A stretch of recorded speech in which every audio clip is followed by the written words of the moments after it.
spirituality and more. Join us in person or via live streaming for this year's event, 24th to 26th of July, to experience a life-changing weekend of extraordinary speakers in historic Glastonbury. Tickets and details are all available at glastonburysymposium.co.uk. Oh, goody. Next. The intro should start any minute now. Is he going to start? Obviously not. Hey guys, the Weekend Truth Festival returns the 17th to the 20th of July Ooh. at Chirk Airfield. Amazing speakers, stalls, healing and fun for all the kids. Grab your tickets now at www.weekendtruthfestival.co.uk. See you there. Ta-ta. Cluck, cluck, wake up your mind. Fill up your day. Oink, oink. Smart little bites that brighten your way. You're listening to Food for Thought Radio here at FFTradio.com. Food for Thought Radio here at FFTradio.com. Oink, oink, oink. No, order, sit and leave. This is the best political satire broadcast in the universe. Order! I say to the honourable gentleman, give me the seat. You are listening to Fockham Hall with Eric von Essex.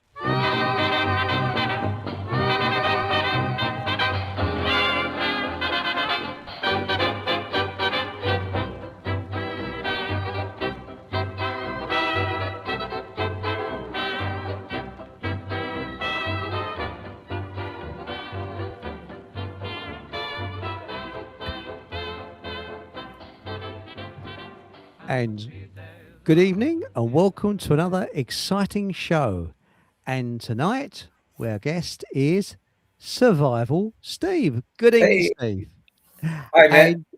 There's something that's been omitted from the show. This is not the surprise I'm going to mention. Do you remember that digital, or what do they call it now? That record, that tune I did introducing you when I was actually using a different studio? Well, I haven't bleeding used it ever. I forgot all about it. I just remembered about half an hour before coming on. So next time you're on, I'll try and remember to shove it on, but I can't do it at the moment because it's on a different studio, a different setting. But oops, silly bit. Never mind. Never it's a catchy mind. tune, however. I'm at a difficult age, you know. Got to expect these things. Now, the first person who was very, very keen, it was around about 10 to 8, was Sam. Was it? Guri. Good evening, gentlemen and gentle ladies. Isn't that nice? And you can have an MP or a celebrity of your choice to stick a 2-finger salute up to. So there we go. You're the first on. And Embryo 4000, good evening all. You're welcome on into the studio, mate. It's the same studio setting as last night. And Pink Planet, hello everybody. Going to multitask and watch Spain versus Portugal. Are they? At same time as this podcast, England versus Mexico was such a brilliant game. That's what the bleeding fireworks were probably about at 4:30 this morning. That woke me up and knocked me out of bed almost because I had all the windows open because it's so hot. And they've got this boom, ping. I thought Vietnam or something had started, you know. So it was that. I don't follow football, you see. I suspect it will be Portugal to win. I don't know. And we go on here and we say, Matilda, good evening all. And Pink Planet thinks it would be 2-1 to Spain. And I don't know who this geezer is. Hello, everyone. Looking forward to joining you soon. And here we got. Oh, well, that's gorgeous. Hello. Now, hey, Eric. I'm going to buy your dad's book tomorrow. Oh, thank you. I was looking at it on Amazon today. Looks really interesting. You won't be disappointed. Yes, it's. You might have to be treated for shell shock afterwards, actually. It's quite a book. We called it War and Peace. It took him 10 years to write. So I think you'll enjoy it. And Sam says he wants Who? Sai Hawass. Wasn't he the health minister or something? He might Zawi be. Hawass. Zami Hawass. So it's with pleasure. It's like that to the Zahi Hawass. And thank you very much. And Mike Mantis says evening all. So evening all. Hey. Now, the little surprise I was going to say, and I did a poll today on reincarnation, and it's to do with tonight's show. And as I'm talking, and so far we've had 20 votes. And do you believe in reincarnation? 65% said yes, and 35% said no. That's quite interesting. I would have thought there'd have been more yeses, but there we go. So it's 13 people said yes and 7 people said no. So there we go. Now, Steve, do you think there's some form of reincarnation? You know? Well, I thought that was an interesting post you put, and I put down yes. I did a yes. Simply because I think it's highly likely. Yes. And it's interesting, the word belief, and I actually put this kind of incidental to what the reincarnation aspect was about. But on the Occult Academy today, I was talking about beliefs, and a belief is a proposition, or the acceptance of a proposition without fact or evidence to substantiate it. That's right. So on that premise, yeah, I think I kind of believe, if you like, that it is possible that reincarnation is a thing, and in terms of evidence for that, well, there's nothing really other than the accounts of people who have claimed to have had things like near-death experience and various other things that you find in spiritual archives, etc. But hey, I wouldn't rule it out at all. Who's to say? Well, Keir Starmer had a near-life experience, you know. Oh, good evening, Paul. Paul's joined us. Our transport. Good evening, mate. Chris. Good evening, Steve. You both all Hey, right? fella. Yeah. Mustn't grumble. But on the Occult Academy today, which is Steve's excellent Telegram. Oh, channel, and Nathan's. and Nathan's as well. Yeah. Yes. I was Jehovah'd on Saturday. You see, I was expecting something to be delivered. What was it now? Oh, yes, a bike in a tube. Nothing very exciting, you know. And anyway, what happened is the doorbell rang, opened the door, and instead of seeing a man with a parcel there, it was two ladies who were standing with the Bible in their hand. And I thought, somehow I don't think I ordered that. No, I was going to ask them whether they've got an inner tube, but no, I thought not. And they were Jehovah's Witnesses. And I don't notice they've got a technique. They sort of draw you out, and then they find something in the Bible to make it look as if you're partially the way to being a Jehovah's Witness. Have you noticed that they do that? I'm polite to them, but they always sort of say, I sort of said, well, I'm an individualist. And she said, what's an individualist? I thought, oh, God. So then I started talking. Sorry, he's going to say, Paul. Do you get them turning up by you with, like, they usually turn up by the railway station, but they only turn up a bit like fair weather motorcycle riders, you know, the ones who only go out when it's sunny.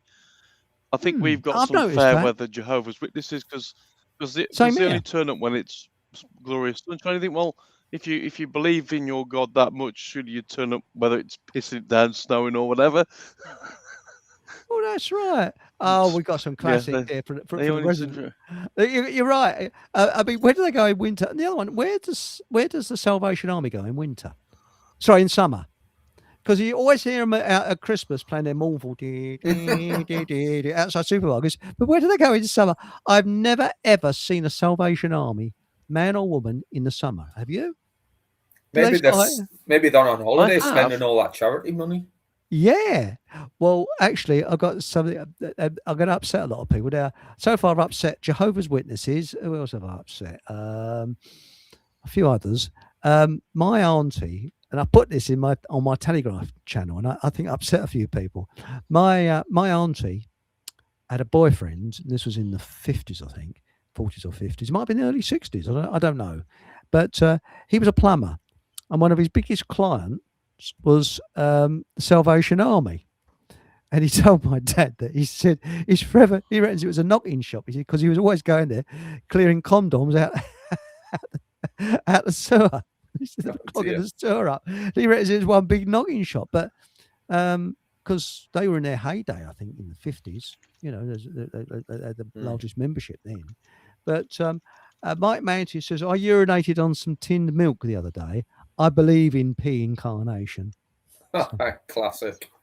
He's put another great one in the chat there as well. Can I read it out? Oh, please. I won't buy inner tubes because I refuse to pay those inflated prices. Brilliant. Very good. That is a brilliant one.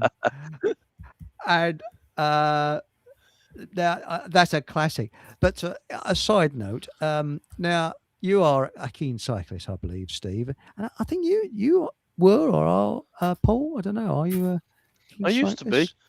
I've got nowhere to straw bike these days, but I used to be. Yeah, you enjoy it. Yeah. Well, I actually used to go mad over slime. You've heard of slime. You put it in your tyres and it stops you getting a puncture. I've gone completely off of slime now because two reasons. It clogs the bleeding valve up, so you go and you can't pump the tyre up. And the second thing is the inner tube went around the nozzle and the slime didn't do anything. So I thought, sod that. So what I do now, I use the old inner tube as a liner. Just get the old inner tube out, stick it in your tyre, and then put a new inner tube over it, and you've got a liner. So that's right. I've got to ask you a question, as you're both keen cyclists. Obviously, when if you have to change a tyre on a bike, obviously it seems to be the biggest challenge in the world, trying to get that bloody tyre back on. No matter what you do, what tools you use a screwdriver, it ends up in your face. It's no matter what you do to it, they just will not go back on. You think they make them out of something elastic where you can actually, like stockings? Little or something? tip. I don't know.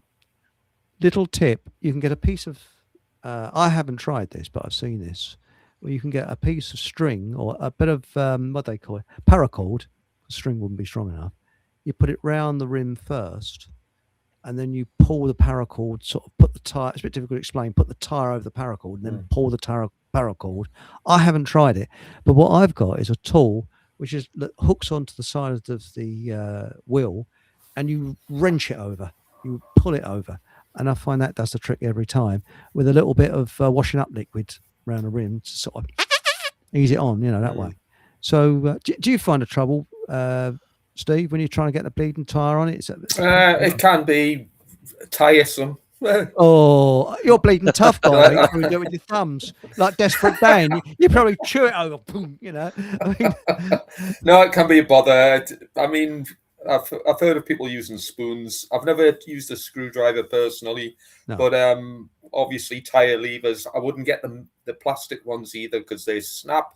I'd get the metal ones, but I've had all sorts of bike dramas, and it's usually when you're a million miles away from anywhere, such as my chain snapped, and it's like you're wearing cycling shoes, and you've got to walk for miles to the nearest train station. I've done that. Mike, I think it's Mike Mantis again mentioned Schwalbe marathon tires are a good buy, and I've had them on one of my bikes. I've actually got 3 bikes. I'm a bit of a bike. I wouldn't say bike collector, but they do different things. You could say I've got a road bike, a mountain bike, and a kind of hybrid touring bike.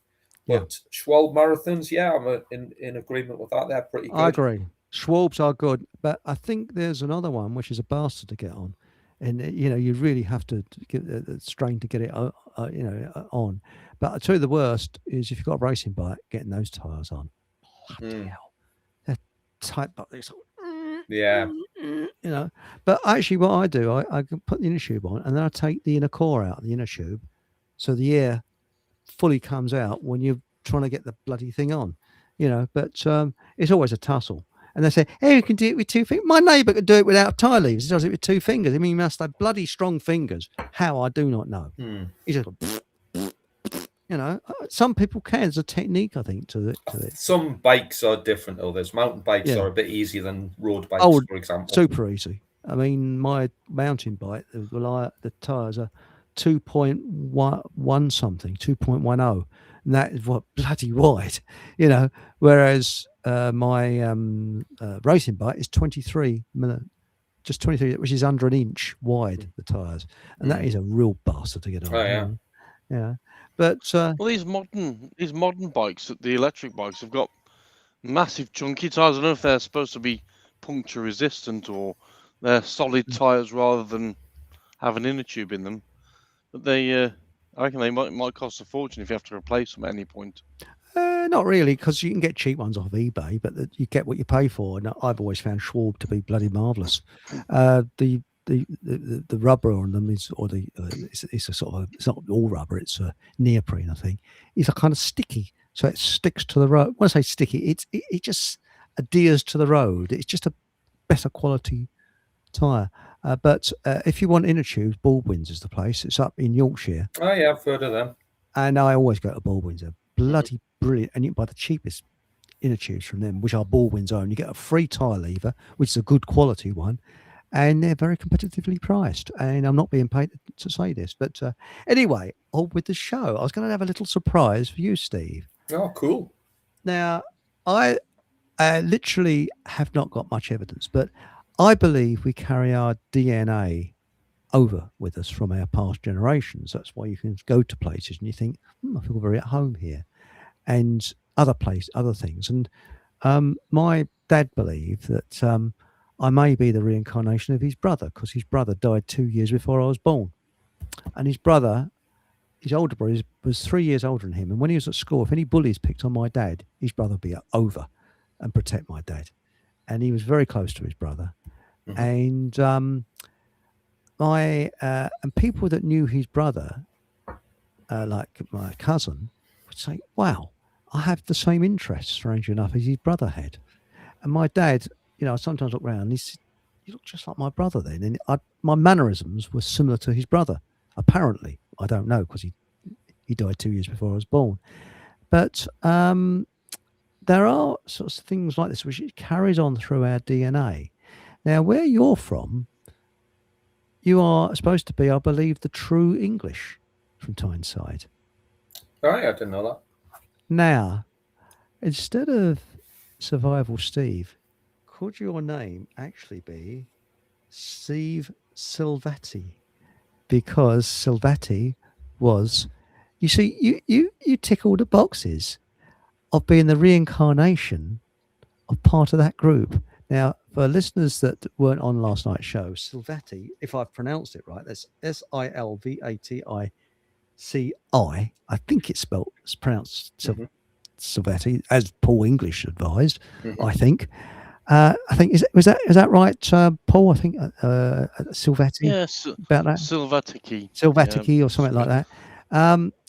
They were a guerrilla group who fought on after the Battle of Hastings and fought the Normans, and they particularly went for the tax collectors.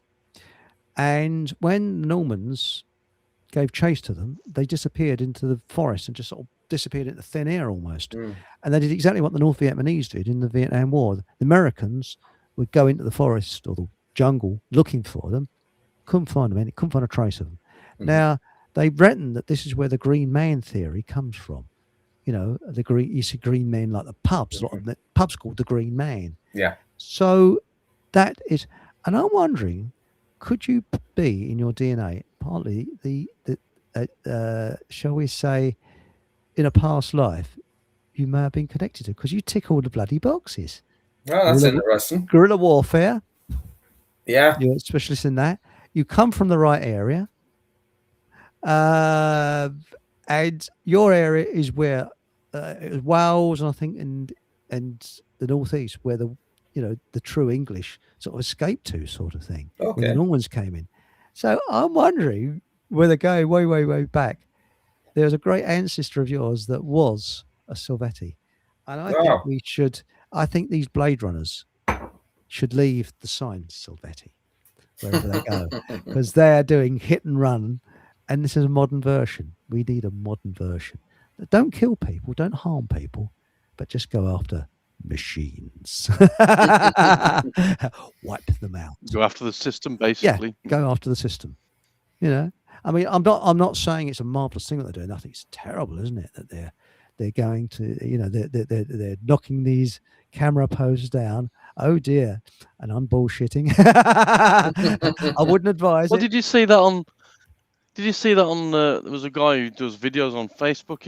Who follows the Blade Runners, and it was at a major junction where there's like traffic lights on every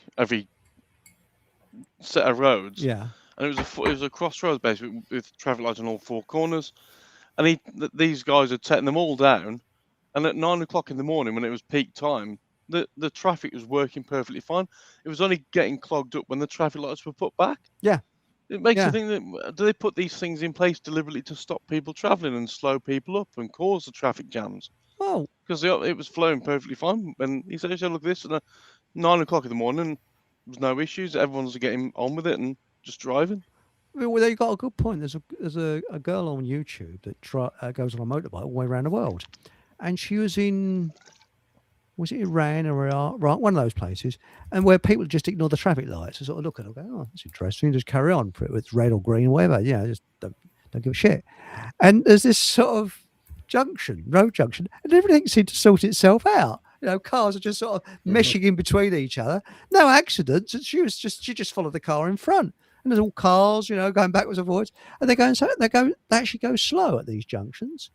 And they'll kind of mesh and weave and just sort of, it's weird. There's no crashes or anything. Yeah, I've seen that. It have you just seen shows that? you don't necessarily, and this is a great thing to kind of, when it comes to the restructuring of society, which is basically what needs to happen in the world, because there needs to be a mental revolution where a paradigm shift as such, where things operate differently. It just shows that without rules, regulation, and all the trimmings that goes with it, human beings are capable of cooperating and engaging in activities which don't impact upon anybody else. Well, there used to be a society called the Polite Society. I don't know much about them, but they wanted to spread politeness, where, you know, you sort of raise your hat and say, good afternoon, and why can't we have that? I mean, this is what I'm trying to bring back with debate on this show, where in the Edwardian and Victorian times, gentlemen and ladies would debate something. I mean, extremely polite. They wouldn't lose their temper. They wouldn't shout and holler at people. They'd just say, oh, yes, I take that, you know. And people didn't take offence, you know, if they didn't. I mean, Patrick is Catholic. We often say sort of bad things about Catholics and things, or the Catholic religion. He doesn't take offence because he knows that this is free speech. We can say what we want, but we know he's a good guy, and we like Patrick. So we're not being offensive. He's a top guy. I think Patrick's a great guy. I love listening to him. One of the best. I mean, I'm not I mean, I often have a pop at religions, Catholicism as well, and Patrick is such a good egg, so to speak. He takes it in his stride. He listen and debate. You know, brilliant bloke. I think he's perfect at that. And what I like is that, you know, he doesn't take offence. And I've learned a lot from him. And he is a good ambassador for the Catholic religion, actually, I find. You know, I mean, I'm not Catholic, but, you know, he's a very good ambassador to it because he's representing it very well. And by the way, back to tire levers, Mike Mantis says, I use a VAR tool, had it years. You can get one called a monkey, can't you, which is similar to a VAR tool. I use a monkey. And lots of swearing. I find swearing when you're trying to put a tire on, it does help a lot. You know. Does he get the job done any quicker though, or is the tire's still not on? Psychologically, it does you a lot of good, you know. Now, Alice Gould says, I've had 2 regressional hypnosis sessions, 20 years apart. Same past lives came up. Are you going to tell us what those past lives were? I mean, maybe I was a lavatory attendant in the past life. You never know. But why is a lot of people famous? You know, like Marie Antoinette. Lots of ladies were the reincarnation of Marie Antoinette. So, you know, hang on. Steve has a video. This is Matilda showing how to put new tires on. Oh, yeah, that's right. On my survival channel. Survival Because channel. yeah, survive the apocalypse with Survival Steve. So so if anyone's listening, don't get too excited. I haven't put any videos on there for ages, and I'm really struggling to get more content on all of the things that I do. I think I'd devote most time, if you like, to the Occult Academy. But my aim is to get more stuff. I've actually got another channel teaching occult studies on YouTube, which has had very little on it, and also the survival channel on YouTube. Again, I'm not putting much into it, but the idea behind Survive the Apocalypse is the fact that well, if we don't wake up towards the occult and esoteric level of spirituality required to enable freedom, well, it's the apocalypse. And of course, if we want to survive that, we're going to have to gear down, knuckle down to some hard survival skills, which is what I hope to focus upon that. And one of those is, well, in the apocalypse, by the way, the word apocalypse means reveal, to reveal. And what is being revealed? Well, ultimately, what needs to be revealed is the principles, the truth and principles behind the laws that govern the universe, which is known as natural law collectively, which embodies the Hermetic principles, amongst other things. And it, I mean, if we want freedom, well, freedom comes with a caveat, and that caveat is, well, natural law needs to be adhered to. But if we fail to do that, fail to meet that objective, then survive the apocalypse is what we need to do. And part of that is changing bike tires, because a bike makes an excellent mode of transport in survival situations. So one of the videos I've got on there is about the bicycle as a survival form of transportation. It's along the bottom of the screen, and it's on. Oh, thank you. That's okay. It's a pleasure.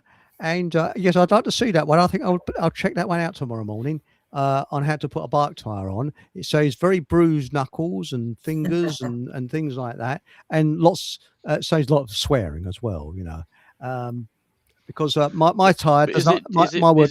Sorry. Is it easier to go down sort of the high street and find a bike that's very similar to yours and take their wheel off and just walk home with it? That's an idea, yes. And put yours on theirs. It could be, but I would just advocate for having.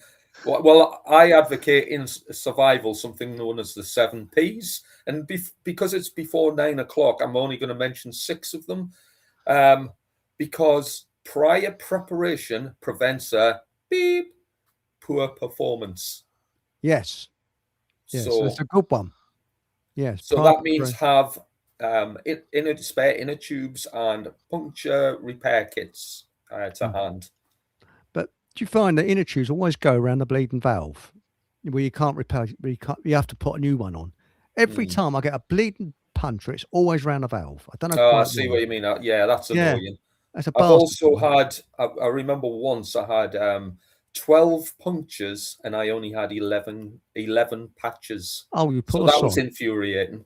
Yeah, but there's a bloke on YouTube. I haven't tried it. He takes duct tape with him, and he actually he seals his punctures with duct tape. I haven't tried it, so it's an idea he put out. How'd you get 12 punctures? What do you do? Cycle through a window or something, or no, I'd been on a footpath where the council had been cutting hawthorn hedges, and it was just they're a bastard. Very annoying. I've had chain snap miles away from it anywhere. I've had loads of little micro dramas when it comes to bikes. So, like I say, be prepared. That's the key. A chain repair tool is another little, consideration. And also zip ties. You can replace. You can actually. It might get you home if you've got a zip tie. If a chain goes, you can zip tie it. I have seen that. I haven't tried it myself again, but they reckon you can get away with using a zip tie to to get you home, sort of thing. But I mean, my my type bike takes a bit of a bashing, actually. It does. I mean, I don't know. Something about cycling. I mean, we're both motorists as well as cyclists. There's something about the freedom of cycling that gets me. But I just want, there's a New Zealand bloke that swears by a folding bike. And he reckons that he puts all his package, all his tent stuff, all on a folding bike. He said, because the good thing about that, they will allow folding bikes on trains and buses where they don't necessarily with That's handy. ordinary bikes. I don't know, because the small wheels, I don't know, they're just sort of, it's a bit sort of, I think you need a 20-inch wheel to do that, But I always think the fold-up bikes look like they're going to drop down every drain. yeah. You have to watch every cover you ride over. Oh, crumbs. But I noticed I noticed some of the local buses in Derby have got bike racks on the back of them, which I Really? think is quite interesting. Yeah. Yeah. But I mean, I got a 16-inch wheel one, which I got very cheap. And quite honestly, you have to watch every pothole, and you don't go that fast with it because you're sort of, you feel very vulnerable on it. It's a very sort of 16-inch wheels, and people say, "Oh, I mean, this is a cheapo one," but the expensive ones are supposed to be very, very good. I don't know. I wouldn't have one for general cycling personally. Anyway, moving on. Now, Mark Mantis says, I haven't had a ride in years. Been married for 30 years as well. Oh, well, have you tried a marriage guidance counsellor? Have you heard about the elderly couple that went they noticed the local council they lived on the coast, was offering subsidised sailing, you see, and they thought, oh, that's a good idea. Should we go to that, Jules? Yeah, why not, you see? Anyway, they go to the local council and they're going around all the bleeding corridors and they get completely lost. And they accidentally go into the marriage guidance room, you see, and there's a woman sitting there and said, could I help you? So she says, oh, yes. And she said, when did you and your husband last do it? She said, must be at least 20 years ago. What? 20 years ago? She said, yes. She said, well, marriage guidance counsellor says, why 20 years? Why haven't you done it since? Well, Georgie, the first time he was sick and the second time his hat blew off. Sorry. That's not a very good one. Anyway, it's an old one.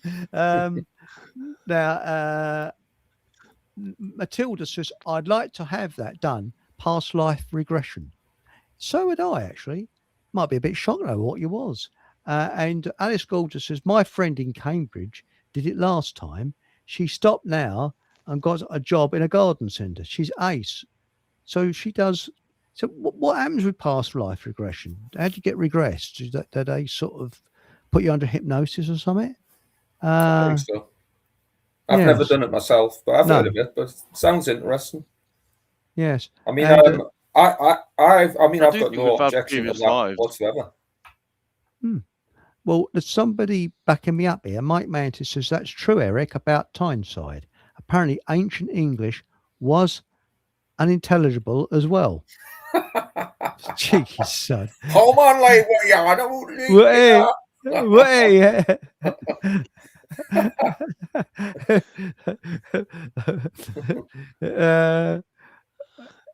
now, the thing is, Sue Sparkle says, Hereward the Wake and Edric the Wild. That's right. Yes, they were part of the Silvatic. No, was it Silvatici? Silvatici, I think it is pronounced. Silvatici. Well, I was saying that, and apparently Paul last night was saying I was wrong. It's Silvatici. I don't know. Anybody know how to pronounce it? All suggestions will be Silver titties. Be right. Yeah, but no, it's strange. Now, Hachi says, I've had an out of body experience when I was in my 30s. Very surreal feeling. Has anybody, Steve, have you had an out of body experience, or Anorak or Paul? Have you had it? I haven't, sadly. Nah. No, I haven't. I do think we've we've had multiple lives here on I agree. whatever it is we're on, Mm.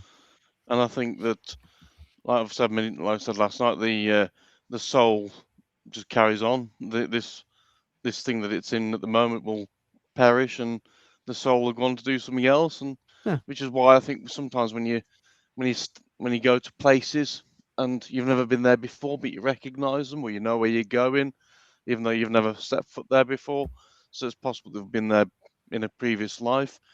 And I said to you last night that when you watch things like war films sometimes and people are getting killed, it's as though it brings back a memory for you. You think, wow, yeah, I remember that, and as though you can sort of either you picture yourself being there, or you have been there and you experience it.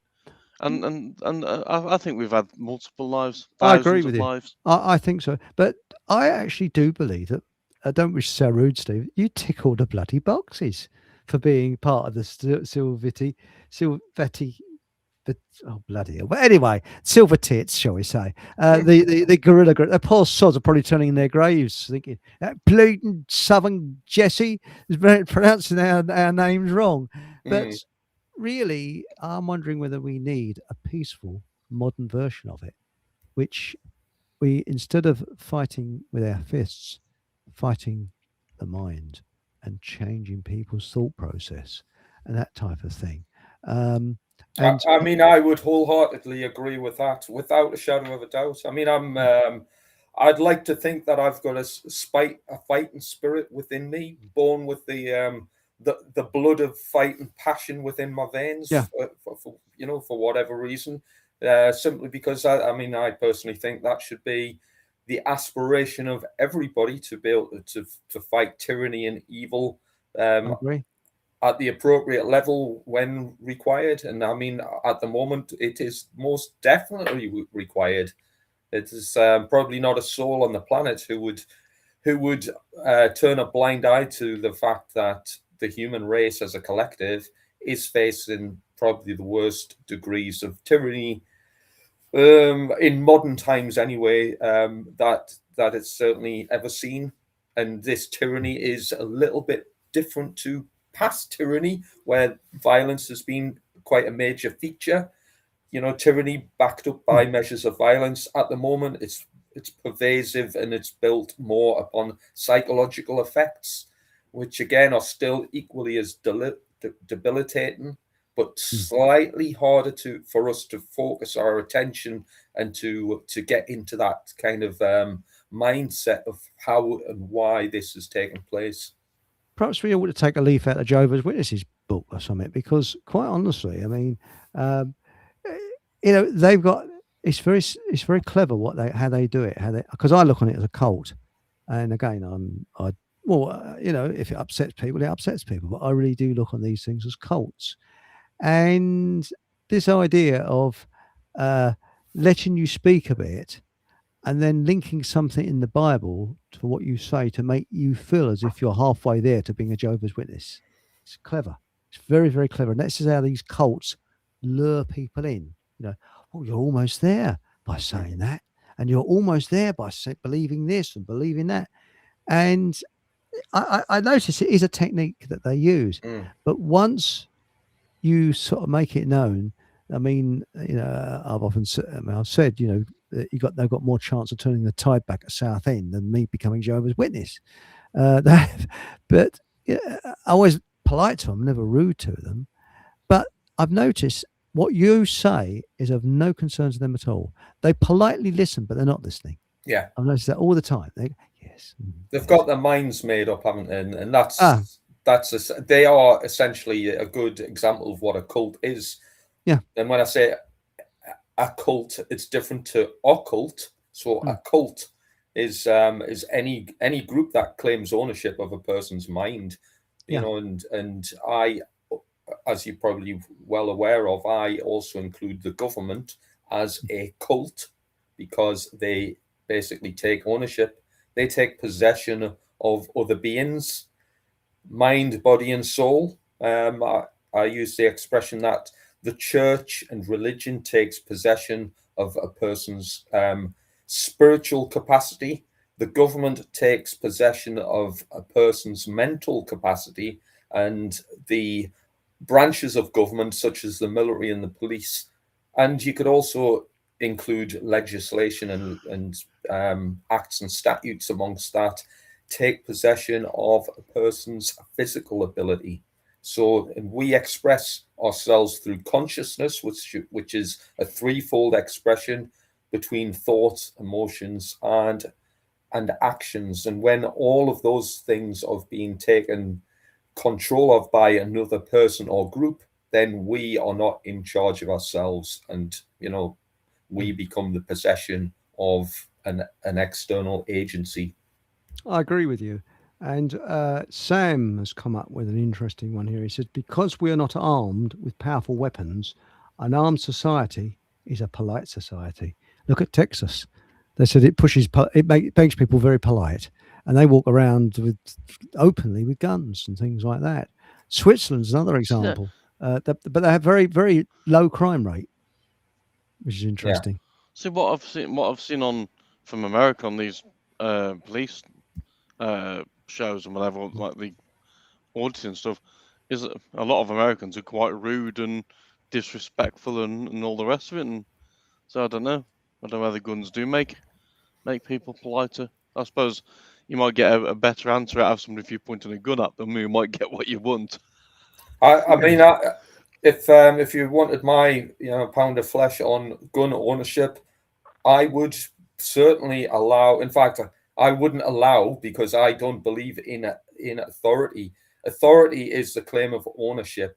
So when you claim ownership as a group, let's just say the government have a claim of ownership upon societies. When they claim ownership of society, they've basically advocated for tyranny and enslavement of other people, because that's how they do it. And not only that, it's impossible to take authority of any other group and enforce, let's just say, laws or legislation.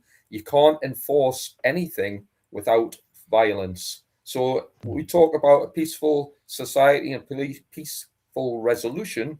Well, it's impossible to achieve anything without some measure of force. So the government authority is a use of force. It's actually violence, because it's not polite force. It's not suggestion, or it's not encouragement. It is force. If you don't obey, there is going to be violence perpetrated upon that person or that group, and it's usually in the form of force by the police, or some sort of fine or other form of punishment. That's a measure of violence, and that's what I think. This is one thing we need to get across in the new paradigm, because that's what we need: a mental revolution, a new paradigm, a fresh way of looking at things. Is stop euphemizing the words that, let's say, we're accustomed to. Government is slavery. Government is violence. It always will be. There can be no other way. In order to extricate oneself from violence, well, we might require the use of force. And if we're not an armed citizenry, which in the UK largely nobody owns guns, so our ability to fight back, if it ever came to that, is absolutely pathetic. And through no fault of our own, it's pathetic simply because we're disarmed, unarmed against a very highly armed and highly trained police force and military, who would subjugate all our natural born rights, bearing in mind that no individual has other rights than anybody else. So the Prime Minister has no more rights than you or I. The King has no more rights than you or I. It's only mind control that allows such a travesty to take place. So without guns, what do we need? Well, we need cleverer ways of performing tactics. Fight with this. Use the mind. Definitely, the mind is key to this. Everything happens in the mind. Even if we wanted to take physical measures, it starts first and foremost in the mind. And if our minds are still owned by another outside source, and let's just say some sort of religious cult, which the government is a religious cult, because we have to believe that they have moral superiority and can force us as equals to do what as they command, that is a religious belief. In fact, it's not only a religious belief, it's an insane religious belief. So we have to believe that violence perpetrated by a group of weirdos is perfectly and morally acceptable, which means that we've got to be lunatics, large-scale lunatics, in order to allow such a lunacy to continue. Well, that's right. But who said that we should have government? When we were born into this world, and it's accepted that you're going to have these bozos over you. And I'm not sure whether I said it on my own channel, Telegram channel, or your one, Steve, about a girlfriend I had that was anthropologist, and mentioned that tribes that had a hierarchy, had chiefs, and had a kind of pecking order, were the most violent of all the tribes. And tribes that didn't have a chief but respected their elders, who they respected their wisdom, and the elders made the decisions based on the wisdom that they had, were the most peaceful and kind and loving. That they had like families, and the male men and the women worked together. So when they went hunting, it wasn't just the men that went hunting; the women went with them and carried the carcasses of the animals so that the men could carry on hunting. So they were the carriers, the women, and the men were the hunters. They took the risks and things like that. And for example, if there was some honey where there's a bee's nest up high, the man would climb up and get the honey and get stung and all that sort of thing. And then when he came down, the women would, look after him to see whether his stings are okay. So they work perfectly together, and they were the most peaceful tribes. Whereas, and then another strange thing is that this is not what my girlfriend said, but what I've noticed is that wherever you look at these inverted commas primitive tribes, why are their houses always round? I mentioned this last night. You look at huts; they're always round. It's a good point. Square. Yeah. You think about it. You look at these tribes in Africa. Papua New Guinea, the Amazon, their huts are always round. There must be something psychologically saying that's the correct thing. It creates a nice. Yeah.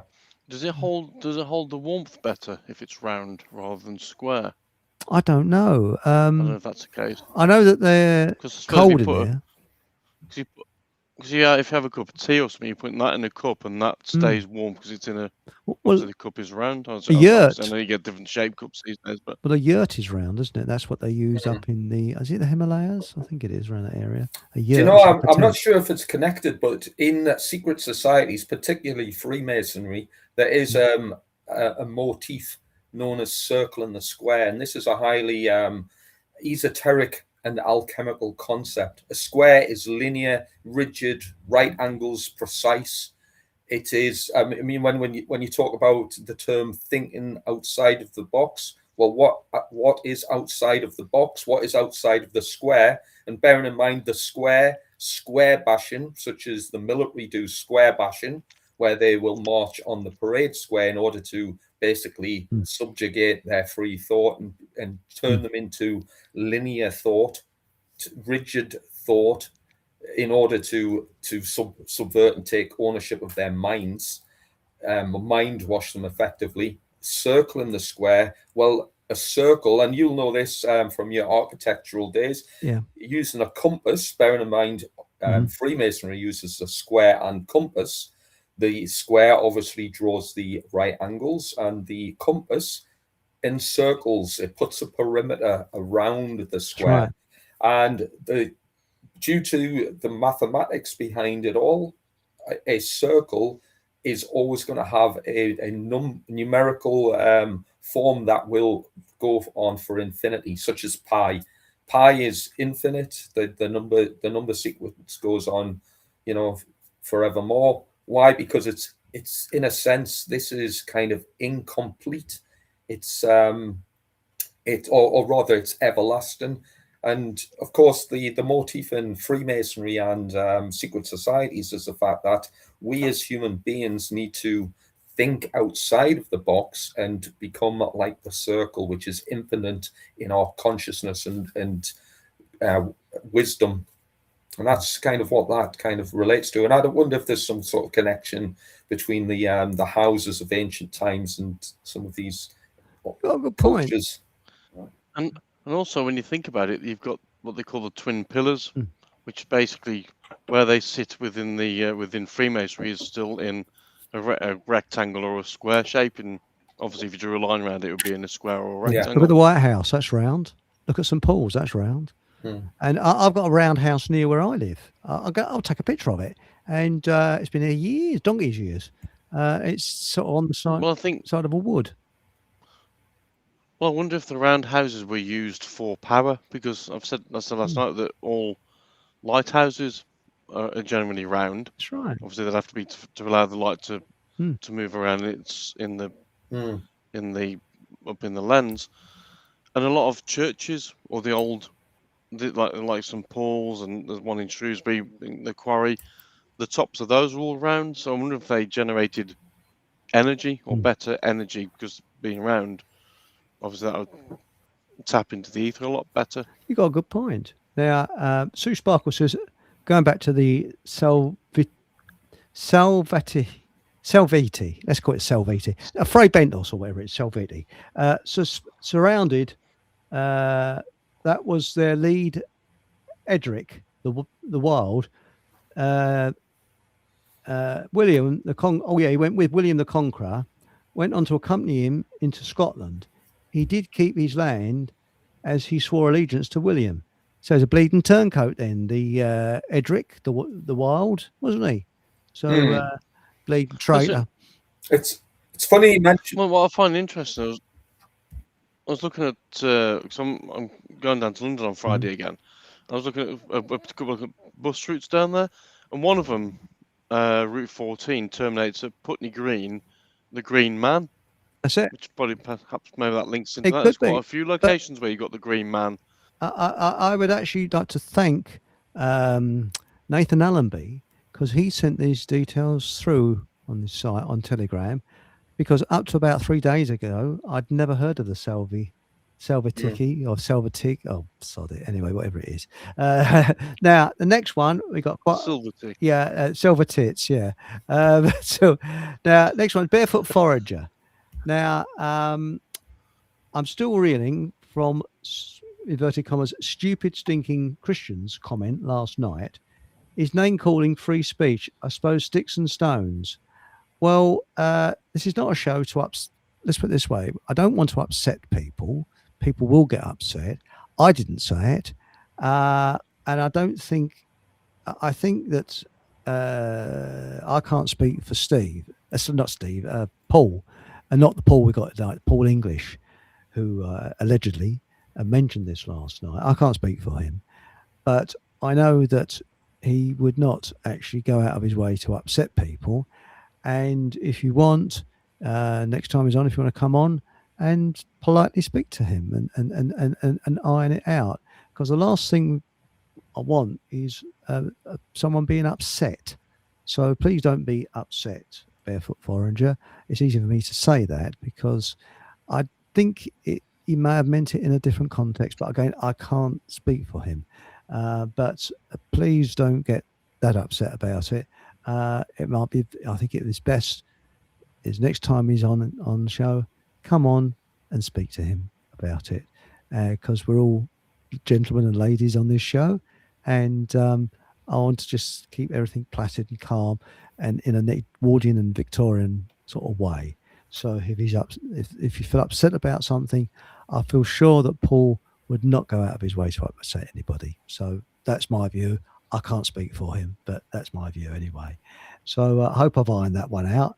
Well, I haven't ironed it out, but, you know, if you're still reeling, I can arrange, I might be able to arrange something where you can have a very polite conversation with him and sort that out. Okay.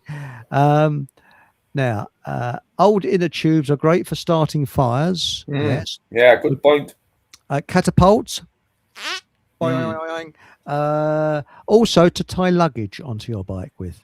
Don't bother buy these Yeah, good. bunch of Yeah, things. They're bleeding good for tying luggage on and things like that. Yes, excellent they are. Never throw an inner tube away. They're so useful. They really are. yeah. And speaking of catapults, if I mean, I don't know what the general consensus is from people in chat. I know there's been a couple who are sound as if they're a little bit anti guns, and again, I'm not criticizing that at all. All I'm saying is the people who employ tyrannical brutes such as the police and the military, well, both of them groups are armed with guns, and if we expect, well, let's just say for argument's sake, if we expect them to stop brutalizing us with their tyrannical empowerment over us, their immoral enslavement over human society, well, what are you going to fight back with if they refuse?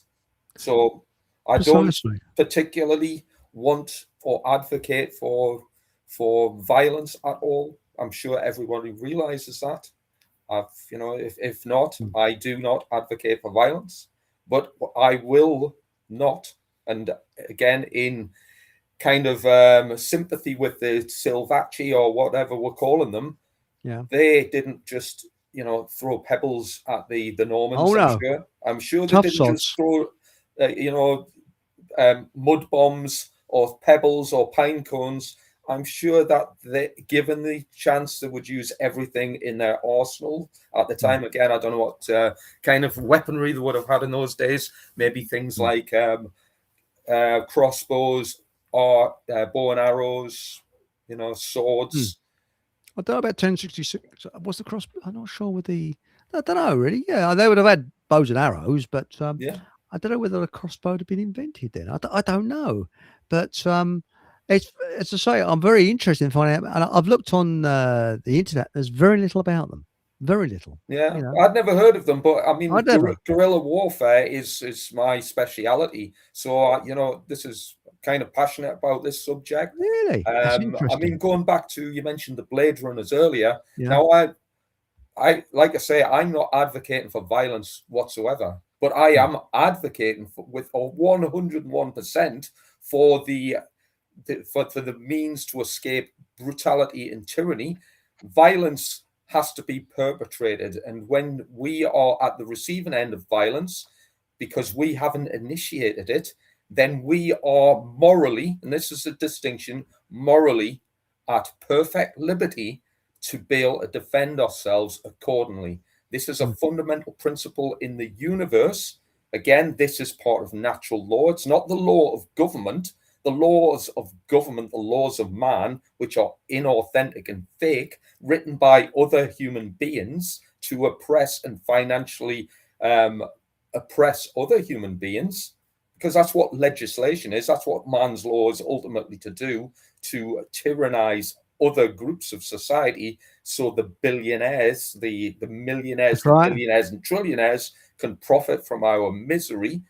And then again, this is where we need to stop euphemizing language. Government is slavery. The word government means mind control, and they employ legislation to enslave us. It's a force of mental enslavement, and they use legislation to restrict our physical ability. And when we cannot fight back, well, what does that make us? It makes us slaves. So if we don't want to be slaves, we need to be how do we call it? We need to be like the Silvaci or the Silvati. We'll have to get an expert on to tell us how to even pronounce it. I mean, Paul Just English go with last silver night. teas. I mean, no, Silver teas will do. We'll know we're on about them. Now, Alice Gorgeous has responded to Barefoot Foreigner and said, freedom of expression is the right to say things that might offend others. Well, yes, I agree there. And humour, that is bad taste. All humour generally is bad taste. And I remember cracking a gag about, and I'll crack it again because I've really got some stick for this. Remember the old Chinese saying, a dog isn't just for Christmas. With care, some can be left over for sandwiches in the new year. And a couple of people seriously said, "How disgusting! You eat dogs. You are saying that I've got a lovely old Island Shepherd or whatever it is, some bloody dog, and oh, that really upset me, and I had a sleepless night." It's humour. We don't think we'd actually do it, you know. I mean, it's, and I think that, yes, people do take things to heart. I'm not complaining or anything like that. You missed an opportunity where that individual was concerned. You could have, if they were speaking to you, you could have said, "Would you? We were only joking about that. Oh, by the way, darling, can you bring in the brown sauce to go on this Labrador on this sandwich, please?" Fido on toast, yeah. But things I've been accused of, I've been accused of being, was it, you name it, a racist, anti-Semolina. Oh, that comes up quite a lot. Anti-Semolina. And if people have heard, I've said I'm on the side of the innocent person, regardless of race or religion. But they don't hear that bit, that I'm on the side of the innocent person. All they want to hear is, anti-Semolina. What's the other one? Racist. Oh, yes. Someone got upset because I said fat slobs that I saw in Poundland. You're against fat people. People can't help it. How are you horrible persons mentioning this about fat people? What? Yeah. Do you know what? And again, this isn't having a dig at anybody, but I would say, and I'm generalizing here because again, I didn't listen to all of last night's conversation. I don't know what the conversation was regarding. I can understand Barefoot Forager getting upset with her beliefs, but I can understand that, and I'm not about having to go at Barefoot Forager with what I've just said. I mean, just in general, and again, this isn't aimed at whatever the comment was yesterday, but things like anti-Semolina or racist or hate speech or any of this. To me, this politically correct dialogue is mind control. It's mind control. And again, I'm generalizing here, but it's all based on emotions, emotional output. Emotional output is not where the higher mind resides. The higher mind is where we need to focus our attention on. The higher mind is based upon critical thought and reasoning. So, for example, if we're getting offended by hurty words, again, I'm not having a pop at anybody here, so please, if Barefoot Foragers listening, I'm not picking on that comment. I'm just using this as an example.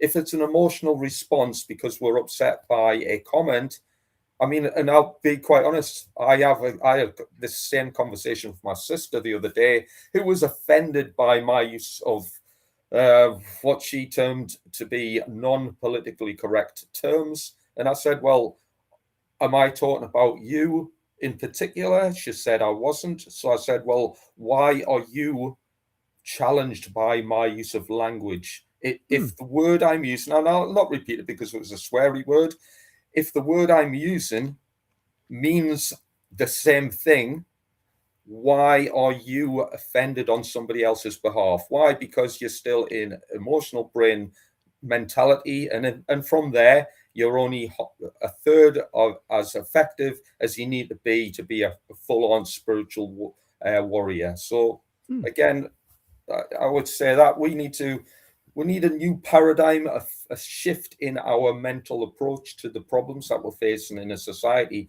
And to be quite honest, if we're getting upset over dialogue, what we're going to be like when the government employ the use of physical actions against us? Or we're going to fight back as spiritual warriors, or we're going to just become defeated by hurty words? That's right. I mean, I become a freelancer in architecture, and you are the lowest form of scum because the permanent staff hate your guts because you earn more money than them. And when you walk in, you can actually feel the resentment. Oh, bastards, flash gits, that type of thing. So every form of insult, you get very thick-skinned after a while. Yeah. And it just bounces off because if someone upsets you, they're controlling you. See, the thing is that that's how people control you, by upsetting you. So if someone upsets you, if it's done intentionally, then they're in control of you. But sometimes it's done unintentionally. And I think that remark was done unintentionally. I can't speak for Paul. but that's my view. But I can't speak for him. Can I have my 10 pence worth in there? Because So why not, mate? I remember when Carry I on. first started coming on this radio show back whenever it was 12 months ago, and I remember on a fairly early show I mentioned the word bus or train a few times, and the individual that's complaining about what Paul said that time on last night's show complained about me talking about buses and trains. And I've had it no end of times where we're on about that subject again. Well, which way do you want it? You either don't like people talking about subjects, or you do. It's the end of the day, it's to me it's a double-edged sword. If I can't talk about what I'm passionate about, then that's a form of dictatorship, basically. So, and in a world where we're supposed to have freedom of speech, I guess we should be able to say what we want, and people should understand that it's not being meant in an offensive way. Yeah, it's just somebody's opinion, and we're all mates. We'll get on well on this show. Exactly. And the fact of the matter is, I mean, Patrick is a perfect example. He's a Catholic. We say anything we like about the Catholic religion. You're not going to upset him because we're mates. We understand each other. And I've said, where maybe someone else would get very upset. I've said lots of things about the Catholic Church that might upset other people, but Patrick is a true gentleman. He takes, he's polite because he knows we're mates. I'm not going out. He knows I'm not going out my way to be offensive to him, and he's not offensive to anybody else. So that's it. And that's how we learn. I think and the same. And again, we've got like the Jolly Man. I know. Every time he's on here, he talks about a flat Earth. But that's again, this is a place where he can voice his opinion, and he's had a bit of stick from certain people for voicing an opinion. But that's it. You can talk about anything you want. Exactly. That's the way it should be, and that's freedom of speech, isn't it? I guess. Otherwise, if we're gentlemen and ladies, what you can and can't say, then that's right. That's not freedom. I'm going to default to Alice Gorgeous' point because she makes some excellent points, by the way. Good on you, Alice, by the way. And I love what she said there. Freedom of expression is the right to say things that might offend others. Yeah, I totally agree with that. And again, I think everyone's been making some great points on that. Well, it's like now we can't say jokes about different races. Now, this sounds like the beginning of a joke. I worked with a German fella and an Israeli bloke. Didn't like Israel very much, and we used to take it in turns, and a load of other people to go over the bacon sarnie shop at lunchtime to buy bacon sarnies. And the phone rang. I can't remember. It's a long time ago. Phone rang, and so, I don't know if it was me or somebody else said to the Israeli bloke, "It's the rabbi. He wants an extra bacon sandwich," or something like that. And we just now some people might take offence. Now it was at the time when Hello Hello was on television, and we used to goose step around the office. We used to give Hitler salutes, and we were just peeing ourselves laughing. And we got to the German bloke who loved that show and say, "Listen very carefully. I'll say this only once. Here are the drawings from the heating and ventilating engineer." And he would be crying with laughter. Well, he went back to Germany for a week, and he came back with backache. One of the blokes said, "It's all that bleeding goose stepping. That's what's done it." It's insult. It's rude, but it's humour. And we was just we would take the piss out of each other all the time. It was just bouncing backwards and forwards because it was on such a stressful project. You had to have a release valve. And then this Canadian geezer came in. He was politically correct, and that stopped overnight. I mean, we had an Indian chap there. We called him but. We called him and he was laughing as well. It's just we had an Irish bloke. We said, "Hang on, mate, we know you're Irish. We'll say this a little bit slower. Would you like a bacon sandwich?" Things like that. I mean, he came on one morning because somebody actually been awarded payment because they felt that they were being racially abused. He says, "Could you racially abuse me today, please? And I'll share the money out what I get for it." But again, that was all. We're all mates, and I like to think we're all mates on this show. We're not a clique. We're not one thing's for sure: we don't need a form of authority called the government to tell us how to speak. I'm sure we're all intelligent adults here why do we need a big brother to tell us how we can speak? You know, who has rightful possession of language? Because I'm pretty sure the government don't. By the way, talking about the Precisely. government, the word parliament, if you had to break that down into its French derivation, which is parler and mentir, parlementaire means to speak lies. So So, take with that any regards to way you that, want. Yeah. with regards to Parliament, does the parlay bit link to pirates? Because obviously when pirates landed on foreign shores, they'd say parlay to stop them going to the gallows. Is that That's what interesting. the parlay? That's what I was thinking. The parlay meant, because obviously we know that their world originates from piracy, Yeah. which is why you have the banks. Yeah, it wouldn't surprise me because they have got a massive connection with piracy. You know, Pirates of the Caribbean, for example, the British ships, the false flags, even they throw a false flag up in order to perform that acts of piracy. It's just all that's happened is piracy's been modernized. That's really interesting that you said that about the flags, because didn't pirate ships sometimes use a false flag to pretend there was something else and not a pirate? That's really interesting, actually, Steve. Oh, that's where the expression comes from.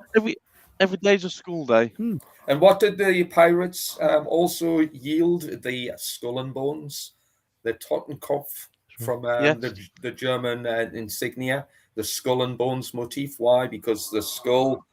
Yeah, the skull and the bones. Why? What's missing from that picture? Brains and a heart. There's no flesh on the bones. Why? Because they're not fully human. They're devoid of character. They're devoid of compassion. And why is it all bones? Because they're devoid of a heart. And that's what this means in esoteric terms. So piracy, government, skull and bones, the secret society. That's what it represents. Yeah. That's bloody interesting, because I think there's also a naval captain, wasn't there? A British naval captain that used to go in amongst all the froggy French ships with a froggy French flag up and then change the flag when it's in there. I think so. I don't know too much on that.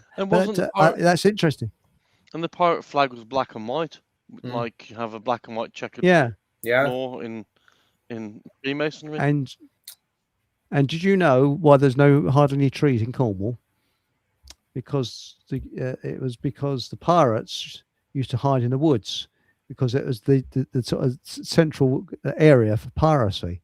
So the inlet customs and excise knocked all the bleeding trees down, saw them all down, and stopped the pirates hiding. So then they decided to hide in caves.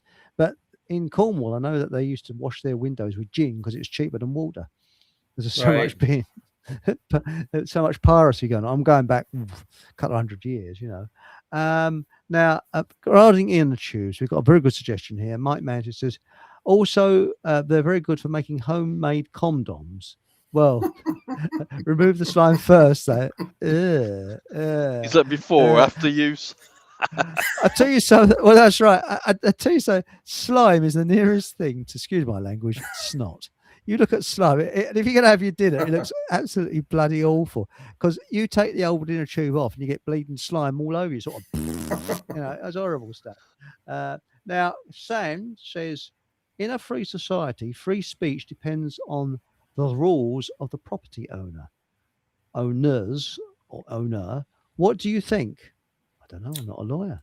Well, the property owners of the human population are the government, and they declare themselves our property owners, and they might do it subvertively. They might not, openly declare it as such live on TV or parliamentary debates, but that's what they've claimed. They've claimed ownership of the human population as a form of property. And if we want to continue down that route, well, can we claim to also be spiritual adults in a high form of consciousness with a full faculty of reason and ability if we are also owned and controlled by other human beings who claim a moral dictatorship over us? We've got to be insane. And this is, I try to be polite as best as possible, But I have to say, anyone who believes in a religious death cult called the government and has not embraced anarchy as a concept in which to live their lives has to be a complete lunatic. And I'm saying lunatic because the other word I had in mind is probably not fit for Yes. YouTube. A Gerald Hunt. But the thing is that surely if you're supporting government, aren't you aiding and abetting a crime? Aiding and abetting known international terrorists. Government are international terrorists, right? There's some risks. Imagined terrorists. That's what the government are. Why? Because they're enslaving and creating fear and brutalizing the human population. Well, isn't that what a terrorist does? They're doing exactly the same, yet we advocate for them. That makes us lunatics. And again, I'm generalizing there, so please, if you're not a lunatic, don't be offended by the colourful speeches or colourful languages that I'm using. And of course, Pink Planet should, lunatic leans itself to the moon, doesn't it? Lunar. That's right. It's for full moon. And did you know the police take on more? Used to have more bobbies on the beat. This is going back years ago when they had a full moon because they had more crime on a full moon. You know, it brought all the bleeding lunatics out. And I know that it's a good idea not to drive around on the roads on a full moon because you got all the nutters driving. Yeah. But I've actually noticed when it rains, you get all the nutcases coming out on the roads. Don't know what it is. What rain does. Yeah, sorry, you're going to say. No, mate, sorry. we talked about again terrorists. Yeah. And Hachi made a comment about Jesus being a terrorist because he got violent in the temple and whipped them, etc., etc. I'm sure most people know that story and can relate to it. Yeah, totally agree. I mean, I personally don't necessarily not fully convinced that Jesus was a real person, by the way. So please, if anyone gets offended by that, well, boo-hoo. That's a shame. Well, as I said on your Telegraph channel today, I believe there's an energy, but what energy is, I haven't the foggiest idea. And I don't believe someone dressed in a black frock or bloke dressed in a black frock with their collar back to front knows either. No, so I think that you know, I mean, I don't know what it is. I respect it. I mean, it's like electricity coming in my house. I mean, I'm not going to go, put my finger in the slot. No, I mean, I respect it. I don't need to prove it exists. Yeah, that's interesting because we were talking last night about. I was saying about the if what we live on has been built by a loving God, why is it so violent? But then when you think about it, with regards to the religions and Jesus, they all have the cross with somebody dead on it. Well, isn't that sort of representing the satanic world? Should they not just have a statue of him alive rather than after he's been hung, drawn, and quartered? Do you know what I mean? Well, you see I what know I mean? what you mean. It seems a bit weird to me, you know, having such poor soul on a cross. But there's two things they reckon. Sorry, I didn't mean to talk across you there, Paul. But the thing is, they reckon that crucifixion at the time that Jesus was supposed to be around wasn't used at that time. I don't know. I wasn't there. And the Bible was written, was it 50 years after the event? Now, you imagine 50 years after an event, writing about it, there'd be a lot to be desired because, you know, people's memories don't last that long. And you've only got to look at, even though we had films, it was well documented, the amount of mistakes they make in period dramas with something like the First World War and Second World War. You know, they make mistakes because the generation that's around today, none of us were in the Second World War or First World War. You know, we may have been in we may have reincarnated from that time, but who knows? But Pink Planet said a friend of mine was hypnotized to. It's another thing. If you had past lives, were you a female or a male? You might have been a female in a past life. That's another thing. I might have been Mary Queen of Scots. Who knows? But a friend of mine was hypnotized. Two of lives he had was one on another planet. Blimey, communication was telepathy, and two, in the 1800s, he was driving a coach and horses, rescuing his now girlfriend from her 1800 abusive hubby. This is That's that joke from interesting, Mike Mantis. What's that one? Where is it? That fourth one up from the bottom on about the little dogs.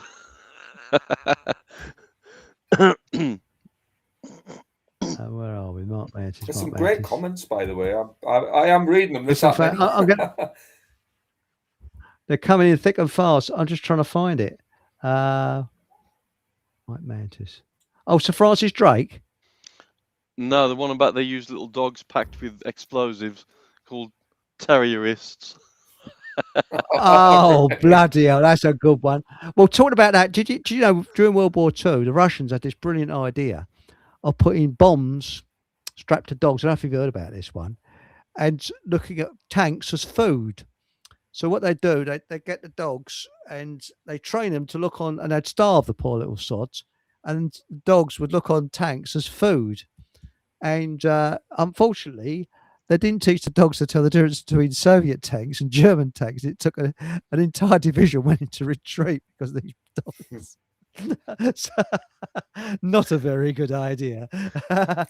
Going back to Jesus, if I dare mention his name, incidentally, I'm just going to use the allegorical tales from the Bible relating to Jesus. Well, guess what? He took on the church, the state, and let's just say the Roman army, the forces of the day. So what are these three things? These are the three things that destroy human consciousness: church, state, and the fighting wing of the state and the church. By the way, the church and the armies are all interlinked in history. These three things oppress human consciousness. They subject people to mind control, to spiritual control, to control of their own physical being and presence. These things suppress human consciousness. These are all against humanity. So in order to expand, to evolve in consciousness and to evolve past the current period of tyranny, then we need to have a fully functioning presence in all those three measures of consciousness: thoughts, emotions, and actions. This is all linked into all the secret societies and all the esoteric and alchemical traditions which teach this threefold path. In religion, it's known as the Holy Trinity.